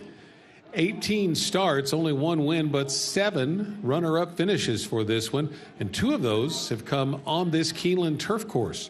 Also a third-place finish from 3 starts, so has hit the board in all 3 starts on the Keeneland turf, and horses who tend to run well over this course often come back to repeat that.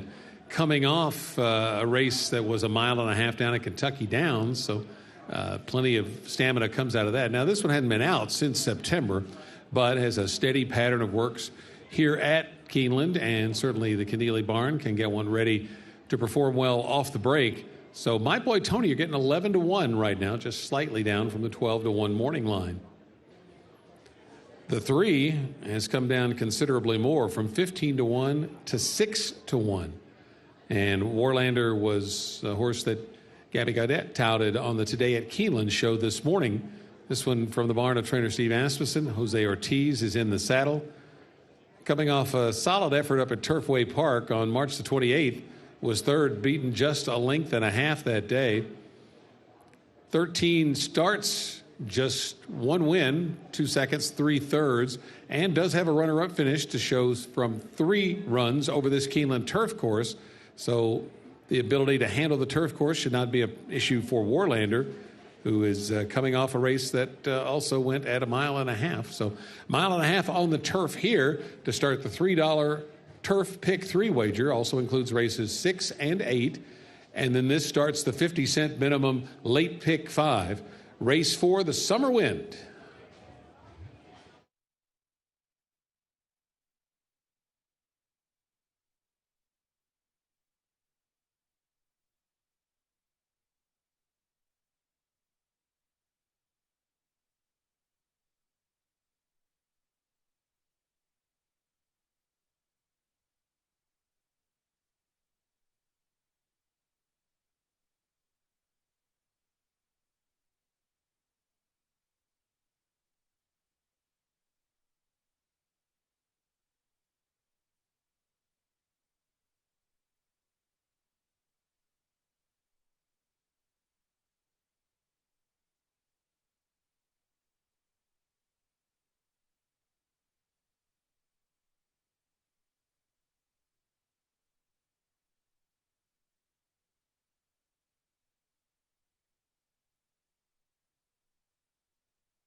The horses have reached the starting gate for Keeneland's fourth race, the Summer Wind. Start of the late pick 5 and start of the Keeneland Turf pick 3.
Moving into line, fourth race.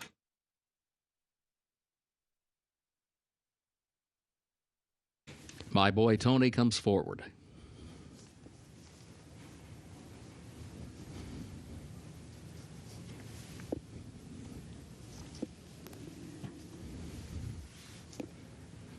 Call monitor goes in. Here's Zapruder,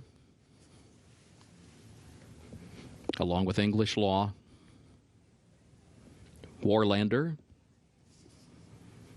Laszlo goes in. Call Me Johnny.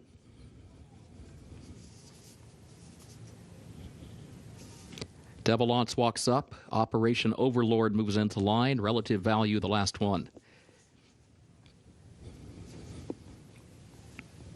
Comes forward.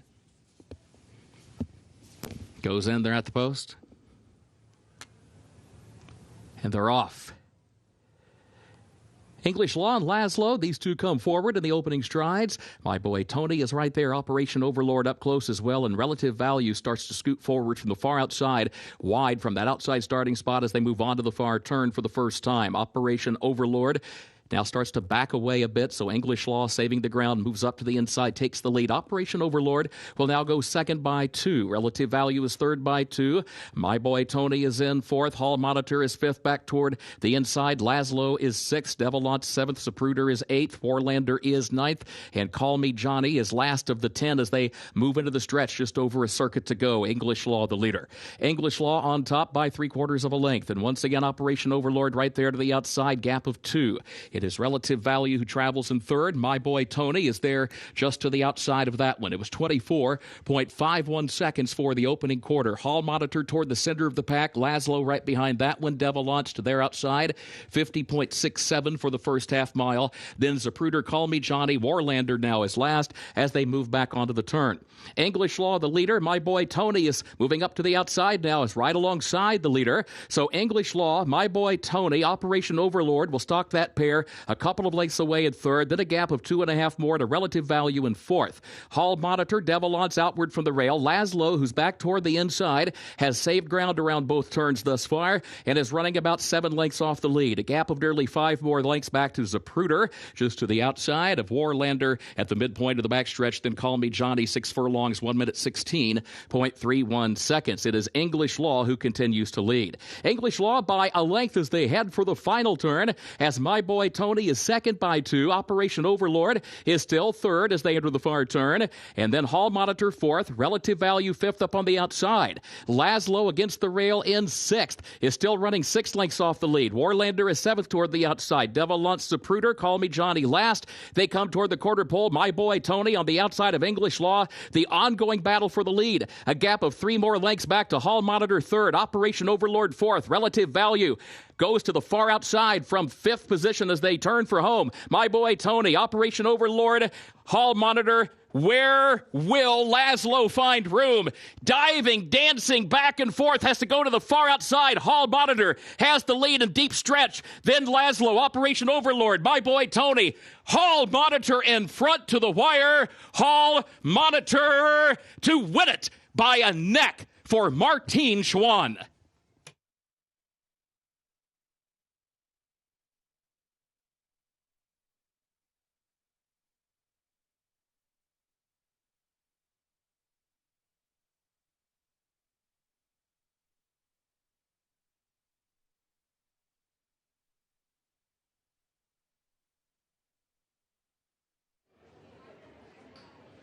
The 6, Hall Monitor, gets the win at odds of 9-1.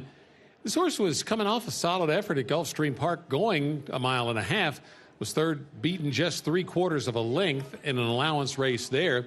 And a very game effort here, going the 12 furlongs at Keeland. Tough luck for Laszlo, who could not find a clear path. And so another price horse holds on down towards the inside. One of the ones we talked about, that was My Boy Tony. Good run there, but not as good as Hall Monitor, who scores a victory in his 12th start and his 3rd lifetime victory.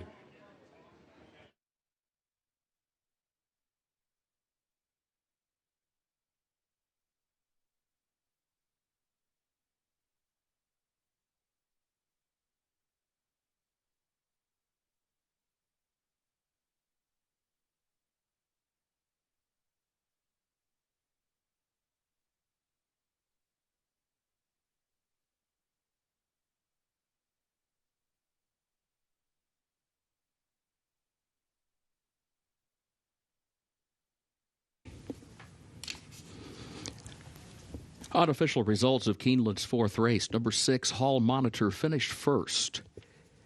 Number 1, My Boy Tony, was second. Number 5, Operation Overlord, third. And number 8, Laszlo, fourth. 6-1-5-8 unofficial.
Moving into the winner's circle for Keeneland's fourth race, the Summer Wind.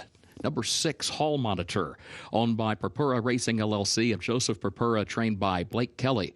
Martine Chawan, the jockey. Hall Monitor, 4-year-old gelded son of Caraconte, out of Consort by More Than Ready, bred in Kentucky by Highland Yard LLC. 1.5 miles over the firm turf, 2 minutes 32.5 seconds.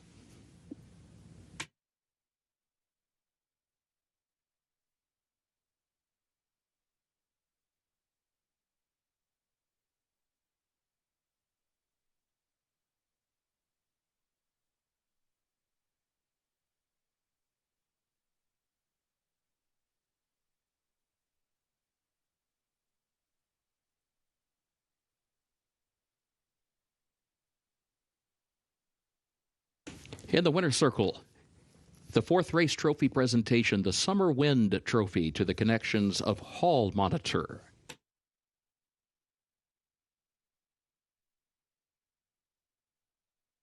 Fourth race results official, 6-1-5-8, the official results.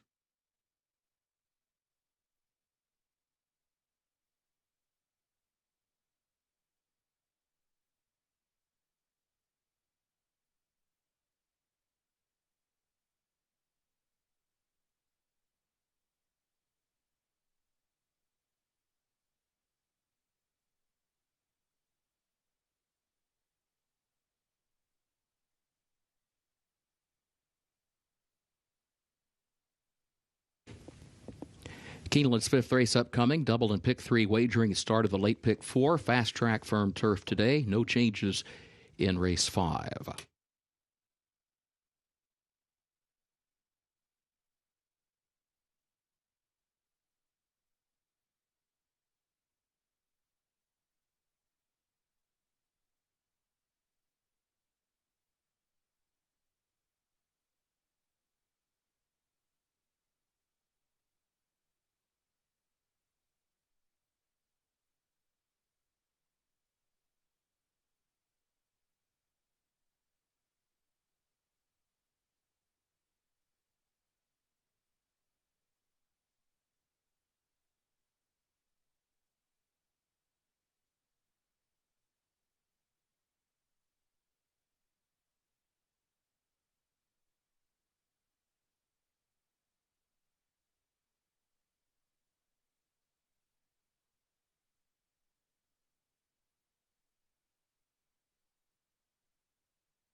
Just 13 minutes away from race number 5, getting close to a rider's up call here to start the late pick 4 at Keeneland. Maiden $30,000 claiming event for 3-year-olds and up. They'll be sprinting 6 furlongs on the fast main track. And no surprise, Editor is the 8-5 favorite in here for Rapoli Stable and trainer Joe Sharp. This is a colt by Good Magic who got his career underway down at Fairgrounds at their recent meet. He ran on turf on debut, but then moved forward in a nice way in a maiden optional 50 in his most recent start, moving over to dirt. So he was second to General Graham. Gabby touched on this morning, the fact that General Graham was a winner earlier this meet here at Keeneland. So comes out of a productive race, and he drops in for 30 here today. He looks great down in the paddock for what it's worth. A $250,000 Keeneland yearling from the 2024 September sales. So a lot of reasons to like Editor here this afternoon. He's quick. I think the inside draw would be a concern. I think it is for just about everybody that draws post 1 in sprint races or one-turn races, but he's got some speed to him. I think he can outbreak the horse to his outside props, who's my second choice at 13-1. Steve Asmussen, first off the claim, 14% winners. Steve Asmussen claims a lot of horses. He runs a lot of top-level horses as well. He is always involved in every facet of this game, and this is one that he claimed for himself, a son of Street Sense, who came into his last race, the race that they claimed him for $20,000, 0 for 9. He left there 0 for 10. So had a plan, had an idea. Certainly you would have this race on your radar just 12 days ago running here at Keeneland Racecourse. So taken for 20, wheeled back for maiden 30 today at 13-1. Respect him. Steve Asmussen, trainer, owner, in for the $30,000. That is props. And then the 3-horse Nanosecond for Todd Pletcher. He liked the 1-horse taking a drop down in class. He doesn't have the type of results that the 1-horse has, but he's run against Chief Wallaby and some other very tough competition, the Puma on debut. So that is about as deep as it gets in a maiden special weight when you look at that group of competition. Now in his second start, they tried him on synthetic. Maybe he just didn't like it. So getting back onto dirt against this level of competition, he's in the right spot to outrun his 6-1 odds here in race number 5. We're closing in on less than 10 minutes away from post time. Start of the late pick 4 on this Wednesday afternoon. Pick 4 pull over $101,000. Good luck.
The horses are entering the track for Keeneland's fifth race, maiden claiming race, 3-year-olds and up, $30,000 the price, 6 furlongs over the fast main track. Doubled in pick 3, wagering started the late pick 4. No changes in race 5.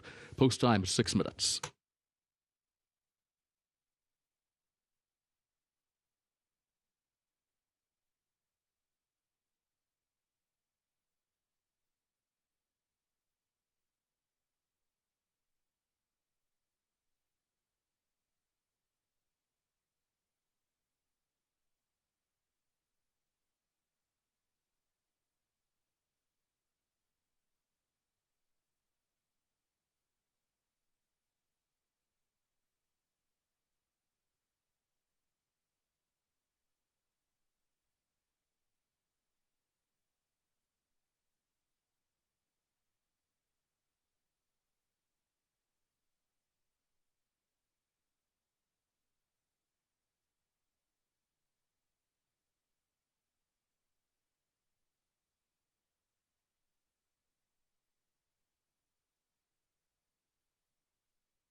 Taking a glance at the 9-horse Turn and Run for trainer John Hancock, a second-time starter, debuted as a 2-year-old at Horseshoe Indianapolis last September. Well beaten that afternoon, but it's been 7 months, and he's been working well, according to the clockers here at Keeneland Racecourse. We take you back on the right side of the screen to April 4th, where he worked 47-2 away from the starting gate, third best of 96 at the distance on the morning, and you can see putting in a strong workout, well clear of the other company that was well behind him. So Turn and Run dropping in for $30,000. He backed that workout up with a 101 flat work, 5/8 of a mile on the 11th of April. So working well, huge price on the board on Turn and Run if you want to take a shot with a long shot here in race number 5. 4 minutes to post, started the late pick 4, the pool approaching $150,000.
Your attention, please. A late scratch, scratch number 6, Big Boy Thunder. Late scratch, scratch number 6, Big Boy Thunder, scratched by the stewards on the advice of the state veterinarian.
Your attention, please. A late scratch, scratch number 3, Nanosecond.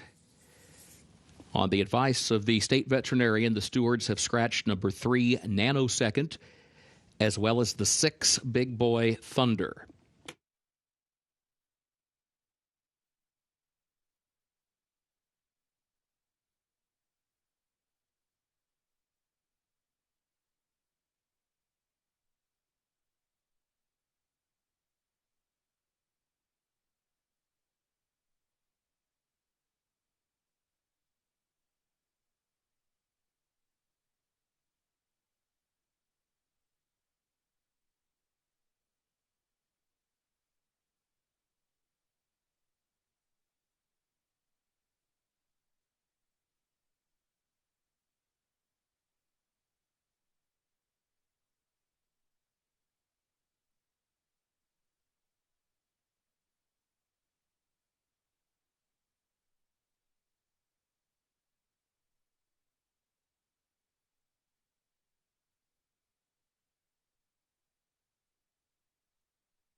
The horses have reached the starting gate for Keeneland's 5th race, start of the late pick 4.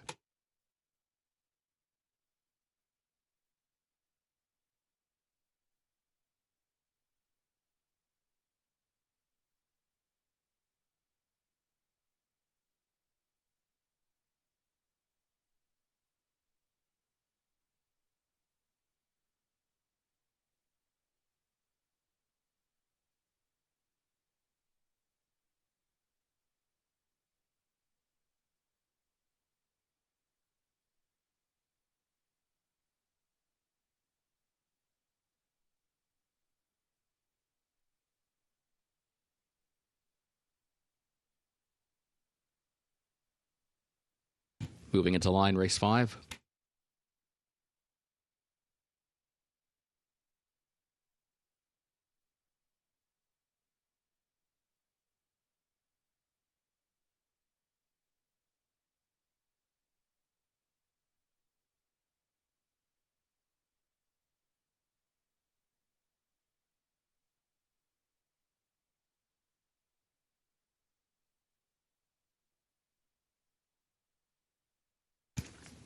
Here's editor walking up.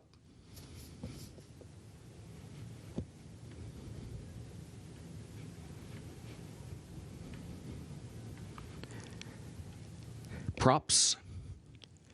Rare Eclipse already in line. Power Aura comes forward.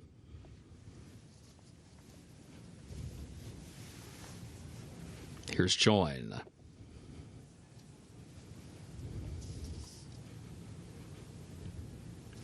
J. David. The last 3 get set to load.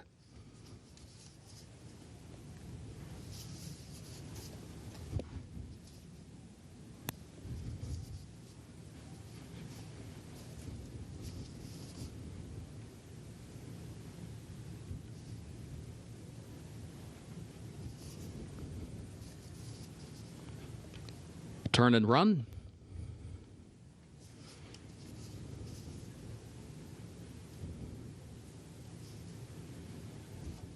Jack Charles. Tenacity, the last one.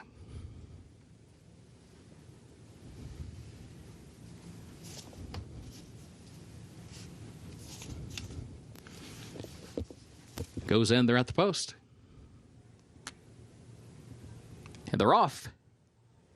Jack Charles and Rare Eclipse both have early speed in the opening strides out of the gate as they head up the back stretch. And here comes Editor down to the inside. Jay David broke well but backs away. Tenacity moves up to the far outside in fourth position. Now then Turn and Run goes to fifth. Power Aura sixth between horses. Props moves up the inside into the seventh spot. Jay David drops out next to last. And Join is the trailer, running about 7 lengths off the lead as they head on to the far turn. Here's Editor moving up to the inside to challenge for the top spot. The opening quarter went in 22.7 seconds. Editor now giving way, though, as they round the far turn. It drops back about a length off the lead of Jack Charles, who's opened up by a length and a half, but there's over a quarter mile to go yet. So Editor's going to change lanes now. He's going to take the attack to the outside. Rare Eclipse is third, 5 lengths off the lead. Jack Charles into the stretch, tries to hold off Editor, who's toward the outside now. Then a gap of 5. Join has moved up from the back of the pack, has gone to third, still 5 from the front, and Editor's kicking on with the lead. Props is still fourth back toward the rail. Editor, the leader,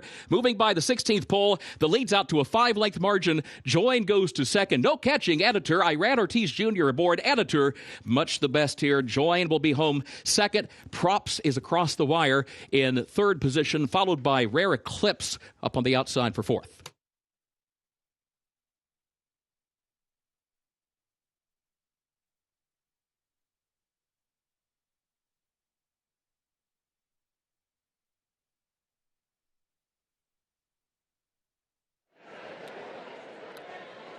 Well, at this point in time, as Kurt mentioned, Editor had worked off the rail out into the clear, and that ended up being a huge difference. It appears, by the way, that this horse was able to finish things off because Jack Charles, the first-time starter, was up front early on in this race, but once switched to the outside, got more comfortable. Editor, as expected, dominates here in race number 5 at odds of 4-5.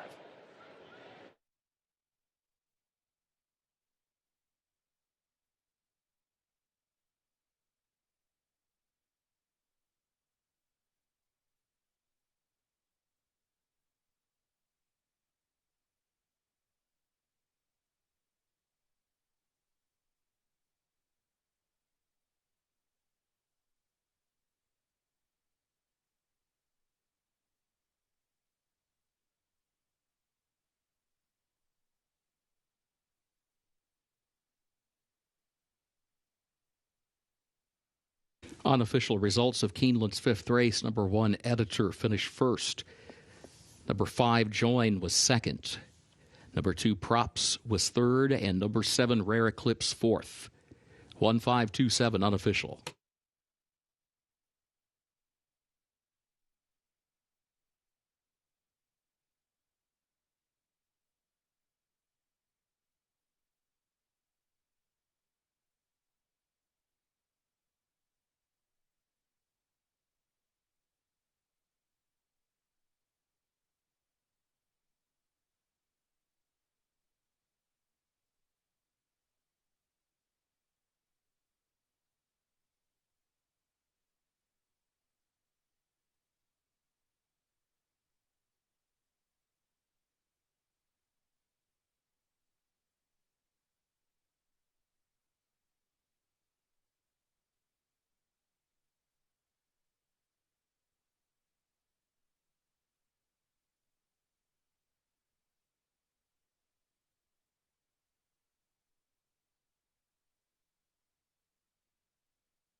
Moving into the winner's circle for Keeneland's fifth race, number 1, Editor, owned by the Rapoli stable of Mike Rapoli, trained by Joe Sharp, the jockey Irad Ortiz Jr.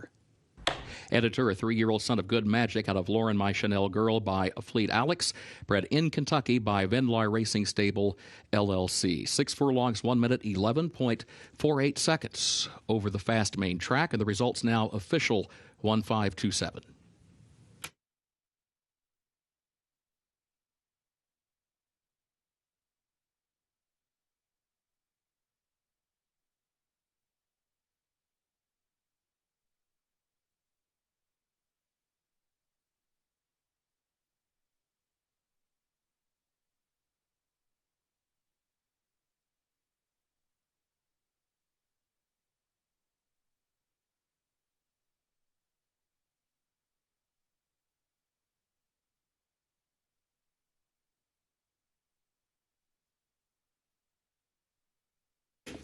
Keeneland's sixth and featured race upcoming. The turf is firm.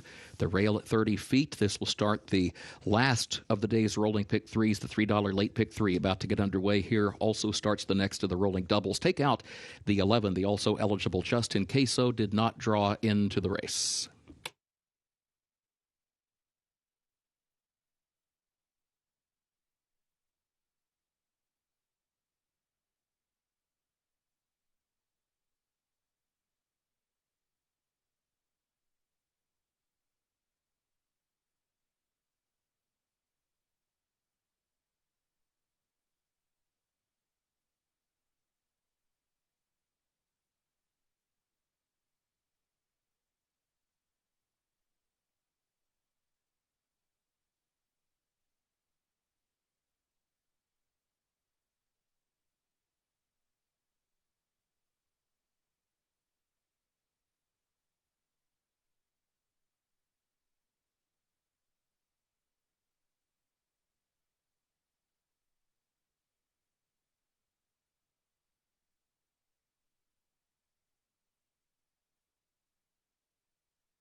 Race number 6 coming up next here, 18 minutes to post. As Kurt mentioned, started the $3 late pick 3 with some really salty allowance races coming up over the course of the next 3 races here to close out the Wednesday card. This is a allowance race, 5.5 furlongs on the turf for fillies and mares, 4-year-olds and up. The number 7 horse, who's 14-1 right now on the board, is the direction that I go. Paint You Later for Ed Moger Jr., daughter of Painter, who hasn't been seen in close to a year. It's been over 11 months since her last run at the end of May at Churchill Downs, where she ended up finishing 3rd to a really nice filly in Bling. She had the advantage in that race and just got past late. But 2 starts back, she was a winner in a 2 other than allowance race at odds of 13-1, going basically gate to wire. So she has shown in the past that she can outrun her odds in tough fields by evidence of just that race back in May of last year, almost a year ago. So coming in fresh, as I mentioned earlier this morning on Today at Keeneland, we see so many of these horses, turf sprinters, coming into the spring meet here at Keeneland off of several months in between races. And a lot of that has to do is the fact that we don't have a lot of turf racing in the winter unless you go down to Gulfstream Park or out on the West Coast in Southern California, or fairgrounds for that matter. But a lot of these horses are freshened up for big spring, summer, and fall campaigns. And Paint You Later has been freshened up for this and then some for this return to racing here today for her connection. So I'll take a price swing on Paint You Later, a very quick filly who has adapted in 2 starts onto the turf very nicely, but by just taking a look at her most recent 2 efforts over a year ago, or close to a year ago, I should say. The 8 horse is my second choice. That is Pandora's Gift for LSU Stables and trainer Miguel Clement. This is now a 5-year-old mare, daughter of Churchill, who also comes into this race off of a fairly lengthy layoff. It's been close to 8 months since her last run in the Presque Isle Masters on the synthetic at Presque Isle Downs. She didn't fire that day, but prior to that, she had put together a very strong campaign here in the United States for Stuart Williams, and then Stuart Williams, who also owned her, sold her at the inaugural Keeneland Championship sale during the week of the Breeders' Cup at Del Mar back in 2024. And out of that, she came right here to Keeneland in the springtime and nearly beat Future Is Now, who was in top form in her racing career in the Grade 3 Giants Causeway. And she came close to winning the Caress. Future Is Now beat her that day. So getting freshened up, getting Lasix for the first time, I think is an important note on a mare like this, Pandora's Gift, at the age of 5. So she's got ability, and good to see her back racing here at Keeneland Racecourse, a Keeneland Championship sale graduate at $850,000. And then finally, the 1-horse Lovely Emma, 5-1 on the board for the number 1, who is sent out by Peter Urton for CRK Stable. She's 2 for her last 2. She won on the turf last time out. 2 starts ago, she was in a race that was supposed to be on the turf, but it was washed off the turf course to a muddy main track, and she was able to win on that afternoon. So she's really gotten good in her last couple of races, and she had previous races a couple of years ago that showed that kind of promise, and then just kind of got a little bit flat in a few of her races. But at the age of 4, she's been successful on 2 occasions and 2 races asked of her, this daughter of Twirling Candy. So Lovely Emma, inside post position here this afternoon under Jose Ortiz Jr. Good luck in a super competitive allowance race coming up next year at Keeneland for the female sprinters on the firm listed turf course.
Horses are entering the track for Keeneland's 6th and featured race, the Hermitage Farm, and allowance for fillies and mares age 4 and up, 5.5 furlongs over the firm turf with the rail at 30 feet. Starts the late pick 3 and also the next of the rolling doubles. Take out the 11, Justin Queso did not draw into the race. Post time is 6 minutes.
Race number 6 comes up here in just a few minutes, and we're going to take a look at a couple of other fillies in this race that we didn't talk about over on the paddock side, starting with the number 2 horse, Me Governor, for Carlos David, a filly by the Factor. She was on edge more than any other filly in the paddock side, and she's continued with that energy, and not in a bad way. She's just got very good energy. She's feeling good, and I think indicative of the fact that you look at how quick she's been in her races, and granted, there are a lot of fast fillies in here, but I like the sort of edge that she's on. Again, this is not viewed as a negative. She's not over the top. She's well within herself. But Me Governor for Danbro Farms and Mario Gutierrez, 8-1 on the tote board. And then let's go to the number 4 horse, who is the second choice, Big Trouble, for Donna Meyer Farm. This is a Cantheros mare bred by Donna Meyer for Greg Foley, who has come close to winning here at Keeneland in the past. She nearly was a winner last spring in an other-than allowance race, and she's picked up a couple of wins since then. And this is the mare, the Cantheros mare, that is from that first dam, Into Trouble, who has produced those 3 stakes winners, including the Grade 1 winner, Troubleshooting, and just had a stakes winner, in fact, opening weekend. So one of the most productive brood mares that we have seen here over the last couple of years, just generation after generation, and this mare being part of it. That is Big Trouble. She's the older sister of those 2 other stakes winners, and she herself has knocked on the door, in fact, won a stake at Fairgrounds in the Panzeretta back in November. So it comes from a big family, and she is got Irad Ortiz Jr. in the saddle at 3-1. Good luck in race number 6. Started the $3 late pick 3, just 3 minutes to post here at Keeneland.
Horses have reached the starting gate for Keeneland's 6th and featured race, the Hermitage Farm, start of the $3 late pick 3.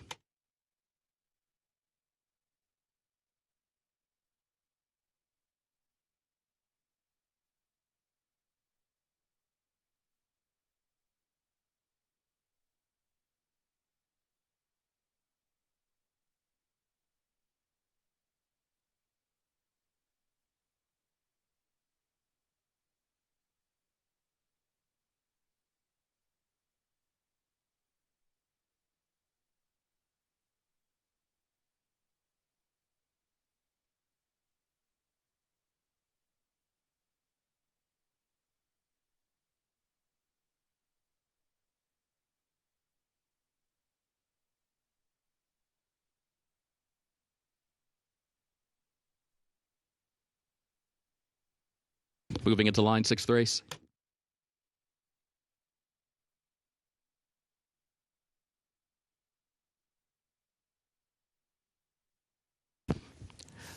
Lovely Emma moves into line. Here's Bourbon Memory walking up. Also, Me Governor.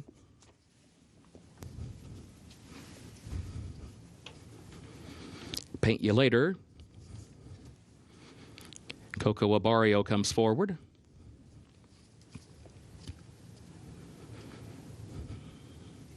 Big Trouble, Pandora's Gift.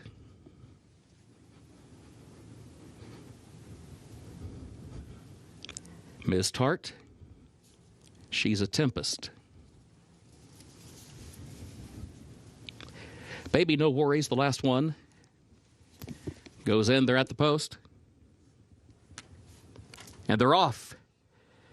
Pandora's Gift, Paint You Later. These two flashing early speed. She's a Tempest comes out third. Lovely Emma is away fourth to the inside. Me Governor comes away fifth. Big Trouble is in sixth. Ms. Tart is seventh. Coco Abario scoots up the rail from eighth. Bourbon Memory is ninth off the end of the backstretch. And Baby No Worries last of the 10. Paint You Later is the leader. Paint You Later against the rail over to the far turn. Leads at 3/4 of a length. Pandora's Gift between horses. She's a Tempest on the far outside. Going to be wide around the far turn. Lovely Emma is fourth. In behind the leader. Tucked away tightly against the rail. Just a length and a half off the lead around the far turn. Me Governor is fifth up on the outside. Just over a quarter mile to go. Still better than 5 lengths off the lead and has to go to the center of the course. Paint You Later has the lead. Plenty of room for Lovely Emma to the inside. Pandora's Gift. She's a Tempest. Me Governor to the far outside. And Coco Abario runs late toward the inside from sixth. Lovely Emma up the inside to take the lead into the final furlong. Paint You Later is second. Big Trouble is running late and running fast, but the wire is coming. Lovely Emma with the lead.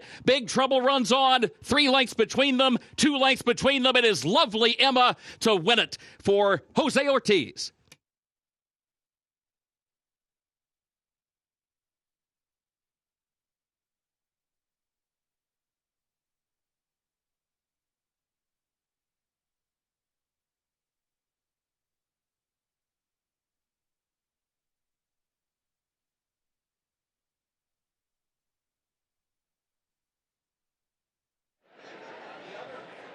You couldn't sat down and drawn up a better scenario for the filly Lovely Emma in here. She had the pace out in front of her. In Paint You Later, she drifted off the rail as they turned for home, and she had all sorts of real estate to work with and plenty of run to work with as well to take advantage of this dream trip. Lovely Emma, very impressive here this afternoon for CRK Stable. Peter Hurt and Jose Ortiz. That is 3 victories in a row for the Keeneland September Sale grad and daughter of Twirling Candy.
Unofficial results of Keeneland's featured sixth race. Number 1, Lovely Emma, finished first. Number 4, Big Trouble, second. Number 3, Coco Abario was third. And number 7, Paint You Later, was fourth. 1-4-3-7 unofficial.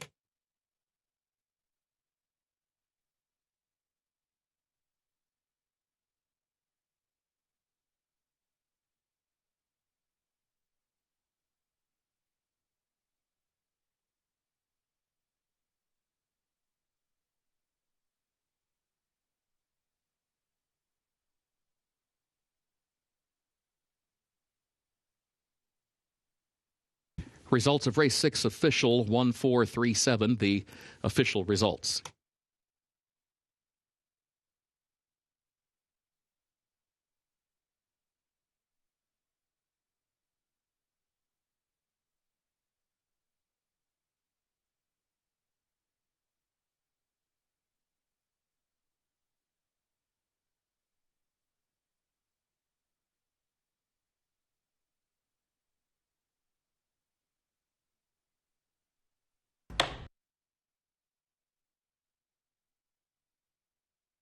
In the winner's circle for Keeneland's featured sixth, the Hermitage Farm, number 1, Lovely Emma, races for CRK Stable LLC of Lee Searing, trained by Peter Urton, the jockey Jose Ortiz. Twirling Candy, the sire of this 4-year-old filly, out of Salsa Diavola by Mineshaft. The winner, Brennan, Kentucky, by Nursery Place, Donaldson and Broadbent. Keeneland's September graduate, Lovely Emma, covers the 5.5 furlongs in 1 minute 4.25 seconds over the firm turf. 2 wins today for jockey Jose Ortiz.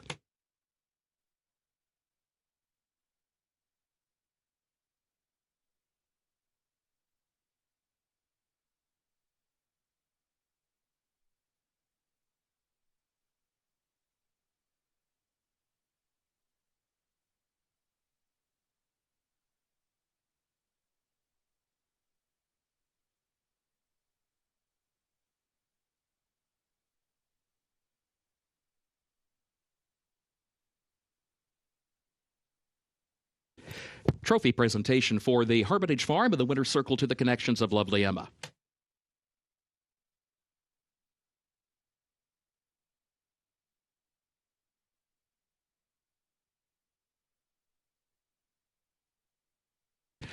Keeneland's 7th race upcoming starts the last of the day's rolling doubles. Main track is fast. Scratch the 4, Marmalade Sky. No superfecta on race 7.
Race number 7 is coming up in less than 20 minutes. It does offer the final double opportunity, the late daily double for the afternoon, coming up next year with race number 7 on into race number 8, our nightcap. This is a third level allowance race for female sprinters. 6.5 furlongs is going to be the distance, $140,000 on the line, and just a field of 5, but you can make a case for every single one of these fillies in this race. I'm going to go to Beyond Belief as the top play. She's 4-1 right now.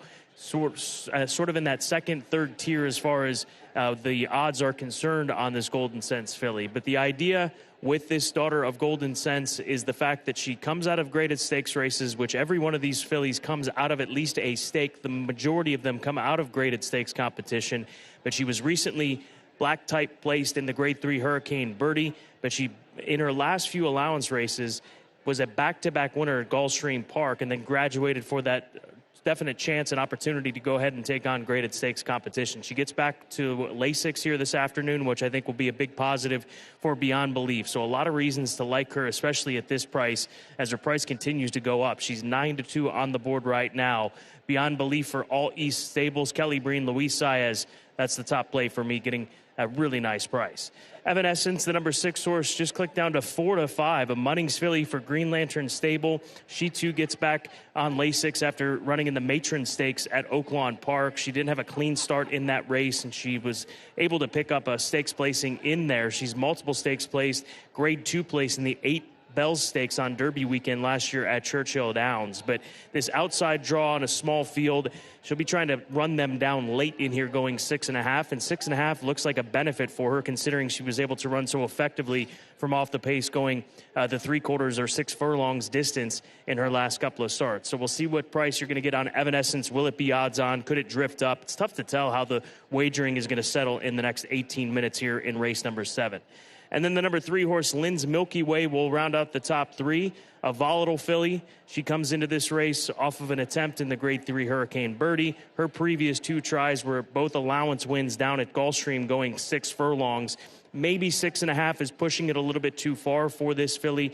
But like I said at the top of this discussion, paddock side, she comes out of graded stakes competition, back in against allowance types, and she has taken advantage of her previous allowance tries, and she's run well in the past here at Keeneland. She was second to Stilettos, a really nice filly, fall of last year. In fact, October 11th of last year. So a really deep field of 5 here in race number 7. Cases to be made for all 5 of them. We're 17 minutes away from the start of the late double at Keeneland. Good luck.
Horses are entering the track for Keeneland's 7th race, the Sierra Farm Allowance Optional Claiming Race, for a price of $100,000. Starts the last of the day's rolling doubles.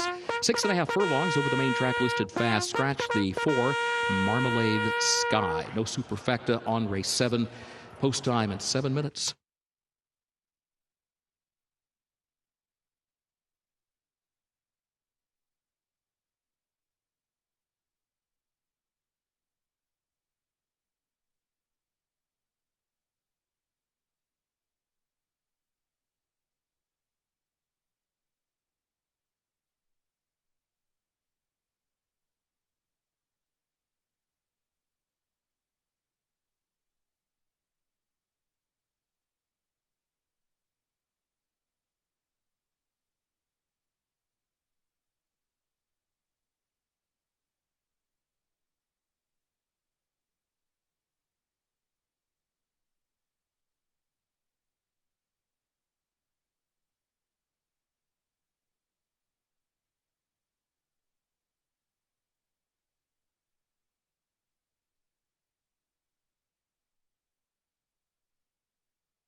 Six minutes out from race number 7. Just wanted to take the opportunity to complete the circuit of talking about all 5 of these fillies in here. And we're going to go to Shotgun Wedding, the number 1 horse. She comes down here by way of Woodbine. She's been in the United States in the past. She's been here at Keeneland in the past.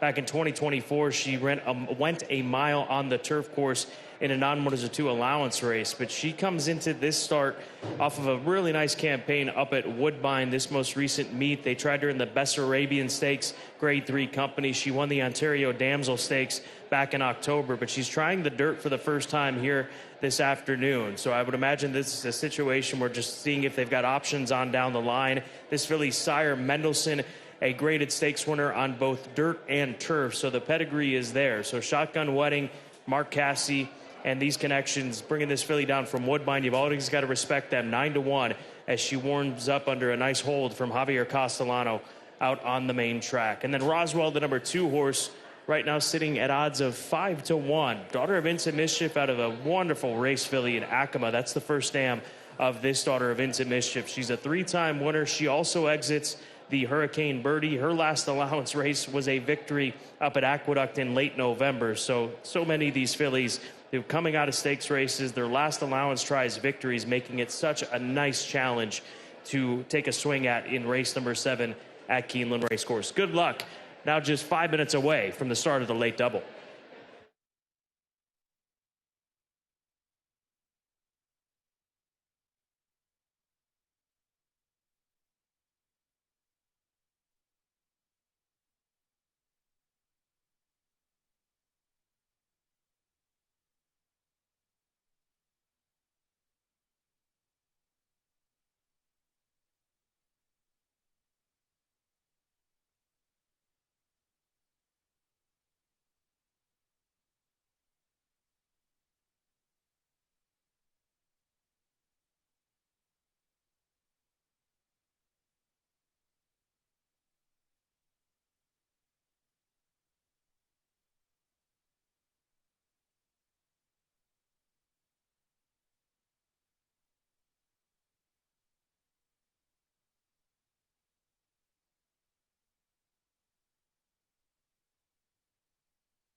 Horses have reached the starting gate for Keeneland's 7th race, the Sierra Farm.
Moving into line race 7.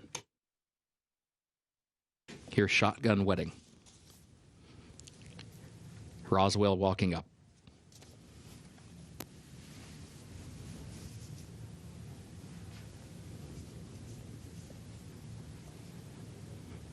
Lynn's Milky Way comes forward, then 2 more to load.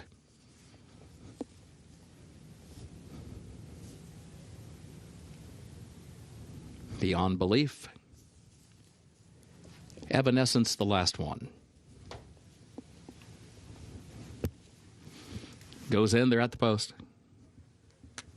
They're off. There goes Beyond Belief. Beyond Belief right out for the early lead. Lynn's Milky Way comes away close up in between horses, but Beyond Belief slides down next to the rail, has the lead by a length. Lynn's Milky Way moves up now a half length off the leader. Roswell is third down toward the inside. Evanescence is fourth up on the outside, and Shotgun Wedding is last of the 5 as they make the journey up the backstretch. Beyond Belief is the leader. Beyond Belief with Roswell trying to find some running room in close quarters there down next to the rail, tries to find an opening, now has to back away to the far turn. In the meantime, Lynn's Milky Way rallies back up into second around the outside, followed by Evanescence, who starts to pick up the chase now, has to go to the center of the track. Opening quarter, 23.22 seconds. The Shotgun Wedding is last of the 5 as they work their way toward the quarter pole. Lynn's Milky Way right alongside of Beyond Belief. Evanescence to the far outside is third, gap of 3 back to Roswell, gap of 5 back of that one. Shotgun Wedding, they turn for home. Beyond Belief, Lynn's Milky Way, Evanescence on the far outside. These 3 start to line up across the track as they come toward the 8th pole. Beyond Belief inside, Lynn's Milky Way right alongside, and then a gap of 2 more lengths. Evanescence tries to pick up the chase again from third. Here's Evanescence now, hits another gear at the 16th pole and grabs the lead in deep stretch. Evanescence, Jose Ortiz, third win on the day. Beyond Belief was home second, Lynn's Milky Way third, Roswell fourth, and Shotgun Wedding fifth.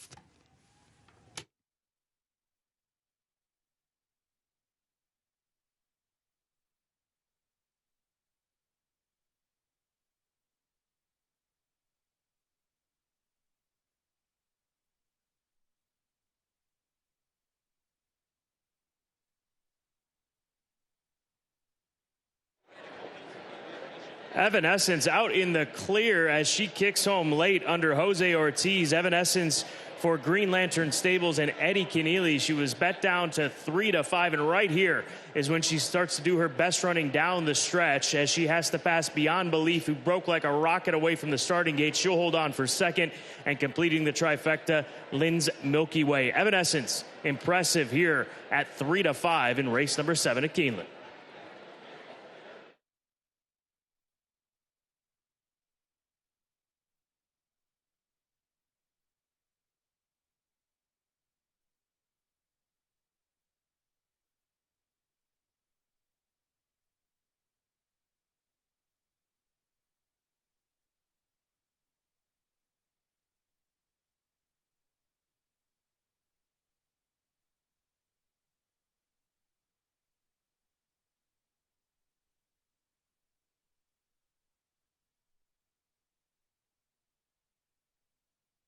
Unofficial results of Keeneland's 7th race: number 6, Evanescence first. Number 5, Beyond Belief was second. Number 3, Lance Milky Way, third. Number 2, Roswell was fourth. 6-5-3-2 unofficial.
Moving into the winner's circle for Keeneland 7th, the Sierra Farm.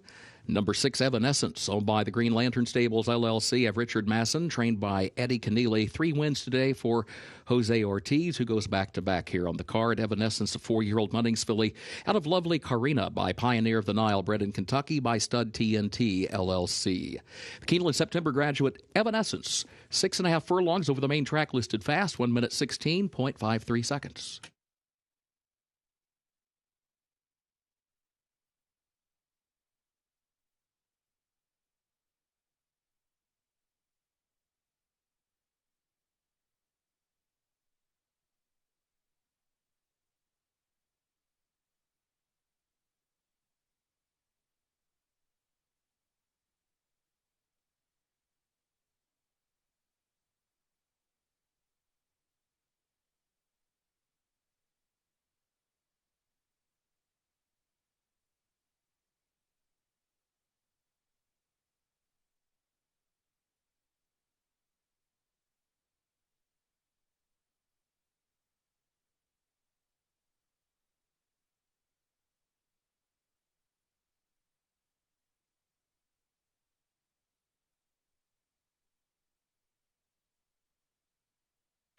In the winner's circle, trophy presentation for Race 7, the Sierra Farm Trophy to the connections of Evanescence.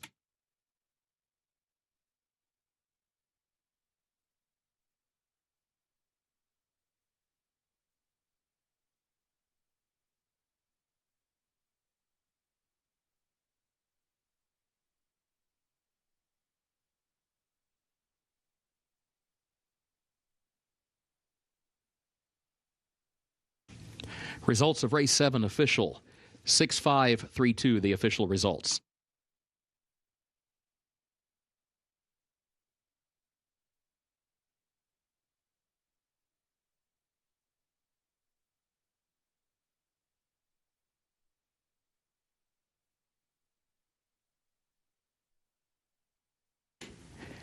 Keeneland's 8th and final race upcoming. The turf is firm. The rail at 30 feet today. No carryover for the Toyota Super High 5. Take out the also eligibles 13 through 16. They did not draw into the race.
eighth and final race ahead of us, 19 minutes to post. This is the $1 Toyota Super High Five event, and we'll close out the Wednesday card with a maiden special weight event for 3-year-olds and up. 1 mile and an eighth on the firm listed turf course is going to be the distance asked of these runners here to close out this gorgeous Wednesday afternoon. And this might be the betting race of the afternoon. Taking a look at the tote board, current favorite is at 3-1. That's the shortest price on the number 10 horse, who will get to second up. But I'll go for Rocket, the number 4 horse, as the top selection for Frank Fletcher Racing Operations trainer Riley Mott, a son of Candy Ride, purchased back in 2024 at the September sale for $250,000, and comes into this race off of the best result and best speed figure of his career. On March 29th, his first start as a 3-year-old, he ran on the synthetic at 1 mile and a 16th and ended up finishing second, beaten just a length and a half. And that was his first race since the end of November at Churchill Downs, where he had shown some promise. So he has shown steady improvement in each of his 3 starts or subsequent starts in his second and third events off of that debut run here at Keeneland, October of last fall. He gets Lasix for a second time here this afternoon, so I'm going to go for Rocket, getting back up to 1 mile and an eighth trip, as we've seen him get his career underway, which as a 2-year-old to be asked debuted going 1 mile and an eighth, that is a tall task. So I'm not surprised that he's come on in his next couple of starts since that run in October here in Lexington. Mentioned the number 10 horse will be the second selection. That is Gold Sovereign for Calumet. Calumet homebred, son of English Channel for trainer Chad Brown. He ran well in that 1 mile and an eighth event back in October here at Keeneland. Finished second. He was one of the favorites that afternoon, about just over 3-1. He's had 1 start since. It was going 1 mile and 3/16 on the synthetic, but his races as a 2-year-old were very promising, especially at Kentucky Downs and here at Keeneland. Son of English Channel for Calumet, Flavian Pratt, Chad Brown. A lot of reasons to like him at odds of 3-1, especially. Not a bad price on a really nice looking now 4-year-old. That is the number 10 horse, Gold Sovereign. And then rounding out my third selection, or top 3 selections, is Vermello for Belladonna Racing and Twin Brook Stables. Cherie DeVoe sends this gelding by Constitution out. He hasn't been seen in quite some time. He was sprinted on debut at Churchill all the way back in September of 2024. Just never got involved in that race and moves over to the grass here today. Sons and Daughters of Constitution have had success through the years on the turf course. He's been gelded, he gets Lasix here this afternoon for the first time. So coming off the bench at odds of 9-1, Vermello, watch out for him in this 8th and final race. 16 minutes to post at Keeneland.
The horses are entering the track for Keeneland's 8th and final race, the Shamrock Glen. Maiden special weight, 3-year-olds and up, 1 1/8 miles over the turf, listed firm with the rail at 30 feet. No carryover for the Toyota Super High 5. Take out the also eligibles, 13 through 16. They did not draw into the race. Post time is 6 minutes.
Here's Lahaina Luna warming up, the number 7 horse, a homebred for Susan Naylor. Joe Sharp, the conditioner, son of Quality Road, who goes out to the longest distance that he's been asked in his racing career on the heels of a 1.16 mile run at Turfway Park. It is not often that you get a chance to play Irad Ortiz Jr. at 10-1 anywhere in America, and especially with the meet that he's having here at Keeneland Racecourse in the deepest colony that we have in North American racing. But Lahaina Luna might be something here. Trying grass for the first time out of a Kitten's Joy first dam, that turf pedigree there, and Quality Road with the stamina that he provides to all sorts of pedigrees throughout the years. 11-1, Lahaina Luna is the number 7 horse. Protect and Defend, the 8, a colt by Munnings for Stuart Janney III, a homebred for Mr. Janney. Shug McGahee is the conditioner, good second in his most recent start. That was back in March at Gulfstream Park. Much like the horse that I like in here, he's gotten better really every step of the way, and especially going out to 1 1/8 miles.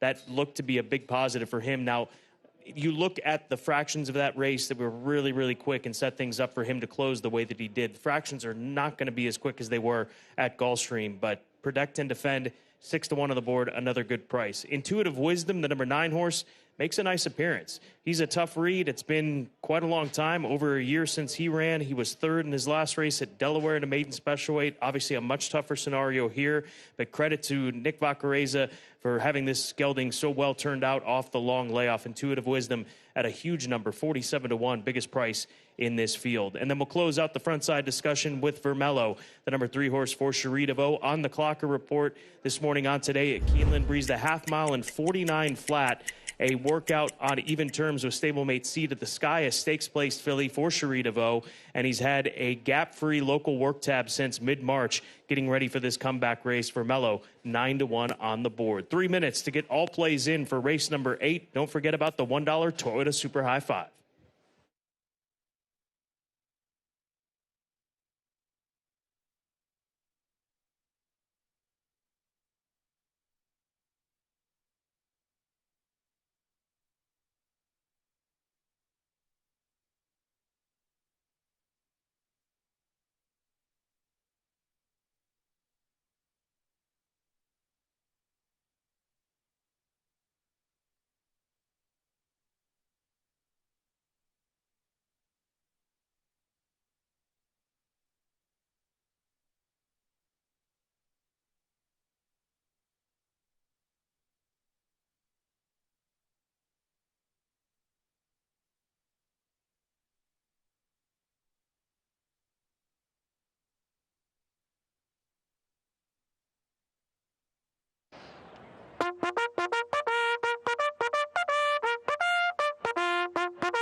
Horses have reached the starting gate for Keeneland's 8th race, the Shamrock Glen.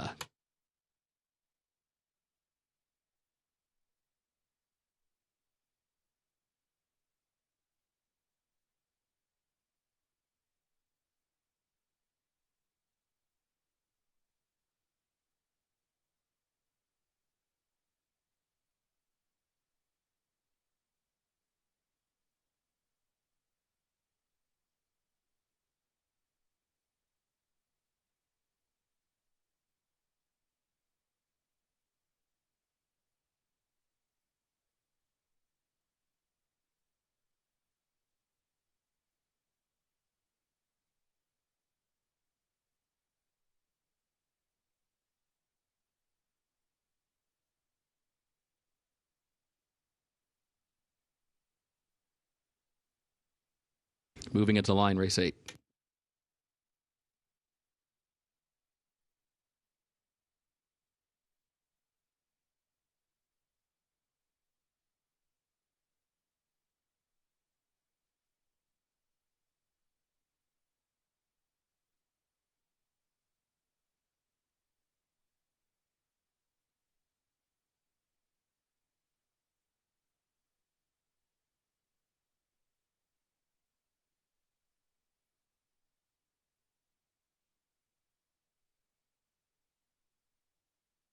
Vermelio goes in along with Intuitive Wisdom, Cold Sovereign,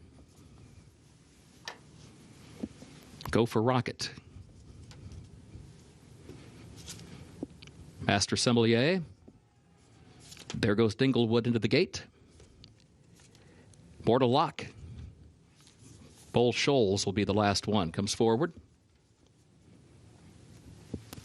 Goes in. They're at the post.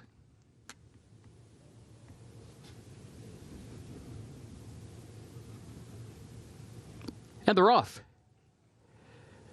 There's Gold Sovereign from the outside, and now here comes Master Sommelier from between horses. Master Sommelier will go to the front. Mortal Lock moves up. Intuitive Wisdom is also there in the opening strides. Here's Dinglewood from the center of the course. Dinglewood moves up on the far outside, has a narrow lead, but still wide as they head down to the first turn. Master Sommelier back toward the inside, and then Intuitive Wisdom. Gold Sovereign goes fourth. Mortal Lock is in the fifth position, followed by Nyquistador, who's sixth back toward the rail. Lahaina Luna, a lane off the rail in seventh. The Star is eighth. Go for Rocket is in ninth. Protect and Defend is 10th. Vermelio is 11th onto the backstretch, and Bold Shoals is last of the 12, 22.75 seconds. The time for the opening quarter. Dinglewood opens up on a 2.5 length lead up the backstretch. Master Sommelier second by just a neck. Intuitive Wisdom third on the outside. Gold Sovereign moves up closer fourth, but still 4 lengths off the lead. Has to angle a bit wider before the entry to the far turn. Mortal Lock, Lahaina Luna on the outside. Nyquistador back toward the inside. Go for Rocket, Protect and Defend side by side, nearly 10 lengths off the lead. A Star to their inside. Bold Shoals and then Vermelio, the first half mile in 48.29 seconds. Dinglewood is the leader to the far turn. Intuitive Wisdom is second, starts to draw alongside. Gold Sovereign is third up to the far outside. Master Sommelier fourth back toward the inside. They're midway on the final turn now. Lahaina Luna goes fifth. Protect and Defend is sixth and still 8 lengths off the lead, just over a quarter mile to go. Dinglewood, Intuitive Wisdom, Gold Sovereign to the outside. Lahaina Luna fourth. Master Sommelier is fifth. Intuitive Wisdom has a narrow lead off the far turn. Gold Sovereign, Lahaina Luna, then Protect and Defend up on the outside as they move through the final furlong. Master Sommelier is looking for some running room. Dinglewood still there to the inside. Here comes Lahaina Luna from the outside, and still Gold Sovereign right there. Late charge for Vermelio. Vermelio mowing them down. Vermelio from deep in the pack. Jose Ortiz, 4 wins on the day.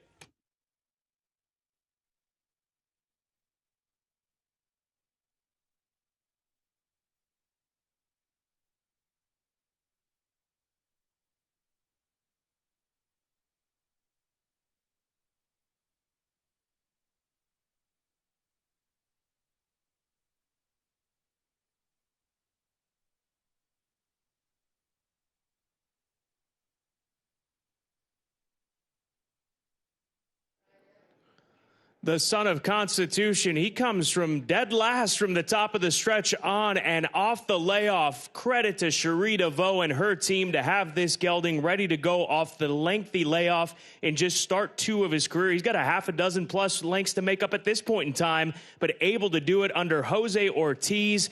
Congratulations out to the entire team behind Vermelio. Impressive, clearing off by about a length in the end in the nightcap.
Unofficial results of Keeneland's 8th race.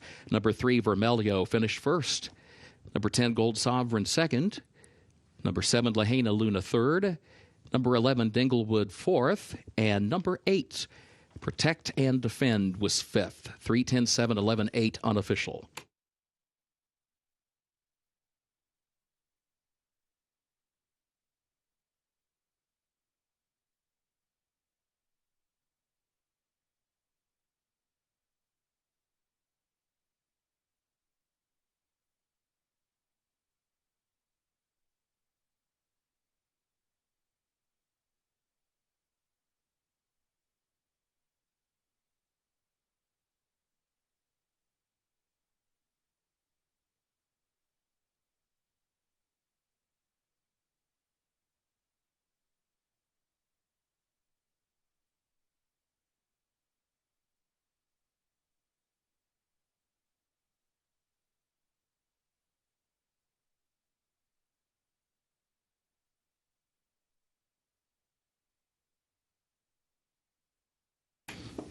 Moving into the winner's circle for Keeneland's 8th race, the Shamrock Glen, number 3, Vermelho.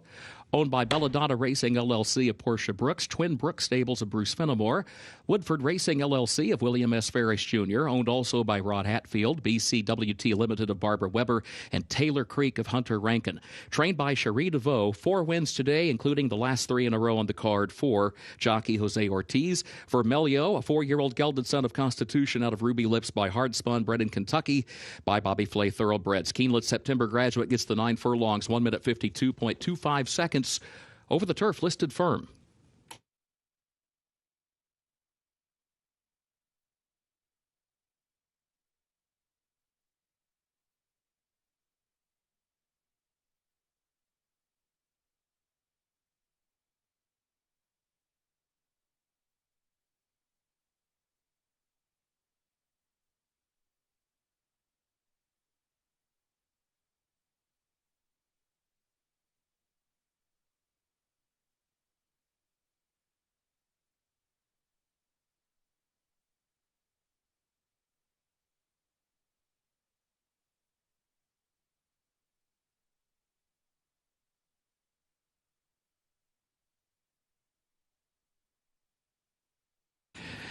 In the winner's circle, the Shamrock Glen Trophy presentation to the connections of Vermelho.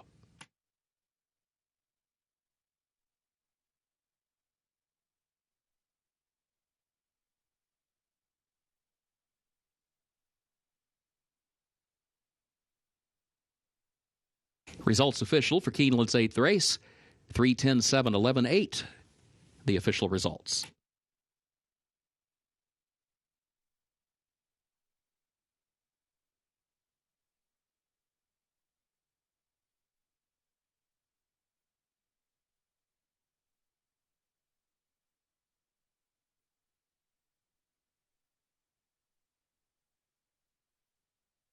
Pick 6 at Keeneland pays on 6 of 6 with a consolation 5 of 6. The late pick 5 on 5 of 5 with a consolation 4 of 5. No carryover for the Toyota Super High 5 when live racing resumes here tomorrow, 1 p.m.